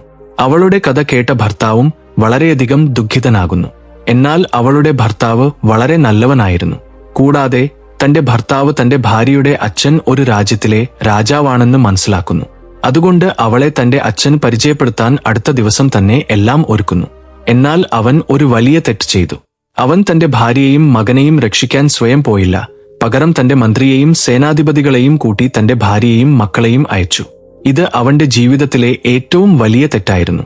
കാരണം മുതിർന്നവർ പറയാറില്ലേ, എത്ര വിശ്വസ്തനാണെങ്കിലും പ്രായപൂർത്തിയായ തന്റെ ഭാര്യയെയോ സഹോദരിയെയോ മകളെയോ മറ്റൊരാളെ വിശ്വസിച്ച് അയക്കരുത് എന്ന്. അതുപോലെ അങ്ങനെയുള്ളവരുടെ അടുത്ത് വിട്ടുപോകരുത് എന്നും.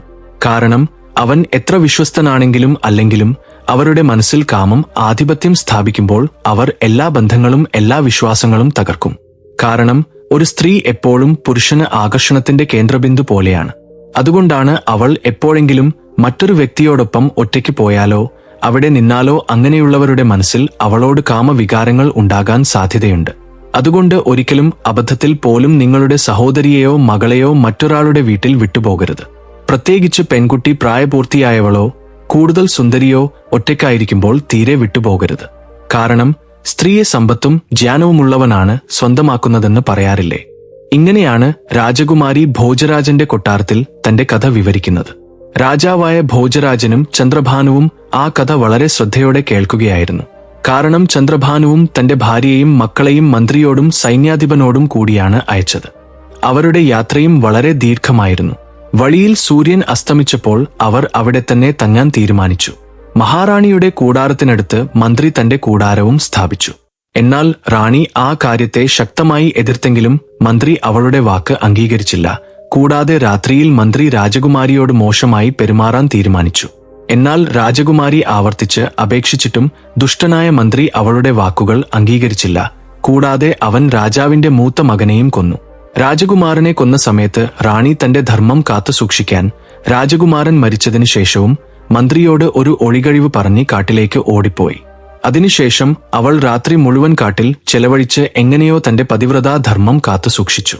അടുത്ത ദിവസം അവൾ തന്റെ കൂടാരത്തിലേക്ക് തിരിച്ചെത്തിയപ്പോൾ അവിടെ അവൾക്ക് തന്റെ മകന്റെ ശരീരം പോലും കാണാൻ കഴിഞ്ഞില്ല. കൂട്ടുകാരെ, ഈ കഥ മുന്നോട്ടു പോകുമ്പോൾ മറുവശത്ത് ചന്ദ്രഭാനുവിന്റെ മന്ത്രിക്ക് ഭ്രാന്ത് പിടിക്കുന്നു. കാരണം കഥ തന്നെക്കുറിച്ചാണെന്ന് അവൻ മനസ്സിലാക്കി. ഏതെങ്കിലും ഒരു ഒഴികഴിവ് പറഞ്ഞ് രാജാവിന്റെ കൊട്ടാരത്തിൽ നിന്ന് പോകാൻ അവൻ ആഗ്രഹിച്ചു. ഭോജരാജാവ് അവനെ തടഞ്ഞു നിർത്തി ശാസിക്കുകയും കഥ പൂർത്തിയാകുന്നതുവരെ പുറത്തുപോകരുതെന്ന് ആജ്ഞാപിക്കുകയും ചെയ്തു. അതിനുശേഷം രാജകുമാരി വീണ്ടും കഥ പറയാൻ തുടങ്ങി. അടുത്ത ദിവസം അവൾ അവിടെ നിന്ന് മുന്നോട്ട് യാത്ര ചെയ്യുമ്പോൾ അവർക്ക് വീണ്ടും വൈകുന്നേരത്തോടെ കൂടാരം കെട്ടി അവിടെ താമസിക്കേണ്ടി വന്നു. ആ രാത്രിയിൽ മഹാറാണിയുടെ കൂടാരത്തിനടുത്ത് സേനാപതി തന്റെ കൂടാരം സ്ഥാപിച്ചു. അർദ്ധരാത്രിയിൽ അവൻ ദുഷ്ടബുദ്ധിയോടെ രാജിയുടെ കൂടാരത്തിൽ പ്രവേശിച്ച് അവളെ ബലാത്സംഗം ചെയ്യാൻ ശ്രമിച്ചു. എന്നാൽ രാജ്ഞി ആദ്യം അവനെ ഭീഷണിപ്പെടുത്താൻ ശ്രമിച്ചു. അവിടെ നിന്ന് പുറത്താക്കാൻ ശ്രമിച്ചു. പക്ഷേ ദുഷ്ടനായ സേനാപതി അവിടെ നിന്ന് തിരികെ പോയില്ല. അതിനുശേഷം രാജി തന്റെ ഇളയ മകനെ തന്റെ മുന്നിൽ നിർത്തി അവനെക്കൊണ്ട് സത്യം ചെയ്തു. കഥ കേട്ട് സേനാപതിയും പരിഭ്രാന്തനായി. ഈ മായയെല്ലാം പുറത്തുവരുമെന്ന് അവനും കരുതി. അവനും അവിടെ നിന്ന് എഴുന്നേറ്റ് പുറത്തേക്ക് പോകാൻ തയ്യാറായി. എന്നാൽ മഹാരാജാവ് അവനെയും ശകാരിച്ച് ഇരുത്തി. ഉടൻ തന്നെ ചന്ദ്രഭാനു മഹാരാജാവിനോട് ചോദിച്ചു, എന്താ സേനാപതി, സത്യം നിങ്ങൾക്ക് കേൾക്കാൻ കഴിയുന്നില്ലേ? സേനാപതിയും തലകുനിച്ച് മൗനമായി ഇരുന്നു. രാജകുമാരി വീണ്ടും കഥ തുടർന്നു. ആ രാത്രിയിൽ സേനാപതി രാജിയുടെ ഇളയ മകനെയും കൊന്നു. അവൻ ദുഷ്ടബുദ്ധിയോടെ രാജിയുടെ അടുത്തേക്ക് പോയി. അതേസമയം രാജകുമാരി എങ്ങനെയോ അവനിൽ നിന്ന് രക്ഷപ്പെട്ടു. അതിനുശേഷം അവൾ മരിക്കാൻ നദിയിലേക്ക് ചാടി. പക്ഷേ അവളുടെ വിധി അവളെ മരിക്കാൻ അനുവദിച്ചില്ല. ഒടുവിൽ അവൾ ജീവനോടെ രക്ഷപ്പെട്ടു. ആ നദിയിലൂടെ ഒഴുകി അവൾ കാടിന്റെ മറ്റേ കരയിലെത്തി. അവിടെ 6 സന്യാസിമാരാൽ രക്ഷിക്കപ്പെട്ടു. എന്നാൽ ആ സന്യാസിമാരും ആദ്യം ആ രാജകുമാരിയെ തങ്ങളുടെ ഭാര്യയാക്കാൻ ആഗ്രഹിച്ചു. പക്ഷേ അവരുടെ ജ്ഞാനിയായ ഗുരു ആ സന്യാസിമാരെ ആ പാപം ചെയ്യുന്നതിൽ നിന്ന് തടയുകയും രാജകുമാരിയെ രക്ഷിക്കുകയും ചെയ്തു. ഗുരു അവർക്ക് വളരെ നേരം വിശദീകരിച്ചതിനു ശേഷം ആ സന്യാസിമാർ രാജകുമാരിയെ തങ്ങളുടെ സഹോദരിയായി അംഗീകരിച്ചു. ഇങ്ങനെ സഹോദരങ്ങളും സഹോദരിയും ആയ അവർ മഹാരാജാവിന്റെ അടുത്തേക്ക് പോയി കഥ പറയാൻ തുടങ്ങി. സുഹൃത്തുക്കളെ, കഥയെല്ലാം വിശദമായി കേട്ടതിനു ശേഷം രാജകുമാരി തന്റെ മുഖം മൂടി മാറ്റി രാജാവിന്റെ മുന്നിൽ നിന്നു. തന്റെ മകളെ കണ്ട ഭോജരാജാവും ഉടൻ തന്നെ അവളെ തിരിച്ചറിഞ്ഞു. മറുവശത്ത് തന്റെ ഭാര്യയെ കണ്ടപ്പോൾ ചന്ദ്രഭാനുവിന്റെ കണ്ണുകളും സന്തോഷം കൊണ്ട് നിറഞ്ഞു. തന്റെ ഭാര്യയെ കണ്ടപ്പോൾ ചന്ദ്രഭാനുവും വളരെ സന്തോഷിച്ചു. എന്നാൽ തന്റെ മക്കൾ മരിച്ചുവെന്ന ദുഃഖത്തിൽ അയാൾ വളരെയധികം കരഞ്ഞു. അതിനുശേഷം ചന്ദ്രഭാനു ഭോജരാജാവിനോട് അനുവാദം ചോദിച്ചത് ഇങ്ങനെയാണ്: മഹാരാജാവേ, എന്റെ മന്ത്രിയും എന്റെ സേനാധിപതിയും എനിക്ക് ശത്രുക്കളായി മാറി. അവർ എന്നോട് വലിയ വഞ്ചന കാണിച്ചു. അതുകൊണ്ട് ഞാൻ ഇപ്പോൾ അവരെ ശിക്ഷിക്കാൻ ആഗ്രഹിക്കുന്നു. ഉടൻ തന്നെ ചന്ദ്രഭാനു നിറഞ്ഞ സദസ്സിൽ എല്ലാവരും നോക്കി നിൽക്കെ തന്റെ വാളെടുത്ത് മന്ത്രിയുടെയും സേനാധിപതിയുടെയും തല വെട്ടിക്കൊന്നു. ഇങ്ങനെ പാപികൾ തങ്ങൾ ചെയ്ത കുറ്റങ്ങൾക്ക് ഈ രീതിയിൽ ശിക്ഷ അനുഭവിച്ചു. മറുവശത്ത് ഭോജരാജാവും തന്റെ മകളെ കെട്ടിപ്പിടിച്ച് താൻ ചെയ്ത തെറ്റുകൾക്ക് ദയവായി ക്ഷമിക്കണമെന്ന് അവളെ വീണ്ടും വീണ്ടും അപേക്ഷിച്ചു. രാജകുമാരിയും തന്റെ പിതാവിനോട് ഹൃദയപൂർവ്വം ക്ഷമിച്ചു. ആ സമയത്ത് രാജകുമാരി തന്റെ ഭർത്താവിനോടൊപ്പം കുറച്ചു ദിവസത്തേക്ക് തന്റെ പിതാവിന്റെ കൊട്ടാരത്തിൽ താമസിച്ചു. അതിനുശേഷം അവളുടെ അച്ഛനും അമ്മയും സന്തോഷത്തോടെ എല്ലാത്തരം സമ്മാനങ്ങളോടും കൂടി മകൾക്ക് ഗംഭീരമായ യാത്രയയപ്പ് നൽകി. അതിനുശേഷം രാജാവായ ചന്ദ്രഭാനുവും ഭാര്യയോടൊപ്പം സ്വന്തം നഗരത്തിലേക്ക് മടങ്ങിയെത്തി സന്തോഷത്തോടെ സമയം ചെലവഴിച്ചു. കുറച്ചുകാലത്തിനുള്ളിൽ രാജിക്ക് 2 ആൺകുട്ടികൾ കൂടി ജനിച്ചു. ഇപ്പോൾ അവർക്ക് നഷ്ടപ്പെട്ട സന്തോഷം വീണ്ടും തിരികെ ലഭിച്ചു. ഈ കഥയിലൂടെ വ്യാപാരിക്ക് തന്റെ ഭാര്യയെ തനിച്ചാക്കി എന്തിനു പോകരുതെന്ന് മനസ്സിലായി. കാരണം സുഹൃത്തുക്കളെ, ജീവനായാലും മുത്തായാലും അത് നമ്മുടെ കൈകളിലാണ്. മനുഷ്യന്റെ കൈകളിൽ ഒന്നുമില്ല. ഈ കഥ നിങ്ങൾക്കും ഇഷ്ടപ്പെട്ടെങ്കിൽ തീർച്ചയായും ഈ വീഡിയോ ലൈക്ക് ചെയ്യുകയും നിങ്ങളുടെ അഭിപ്രായങ്ങൾ കമന്റുകളായി അറിയിക്കുകയും ചെയ്യുക.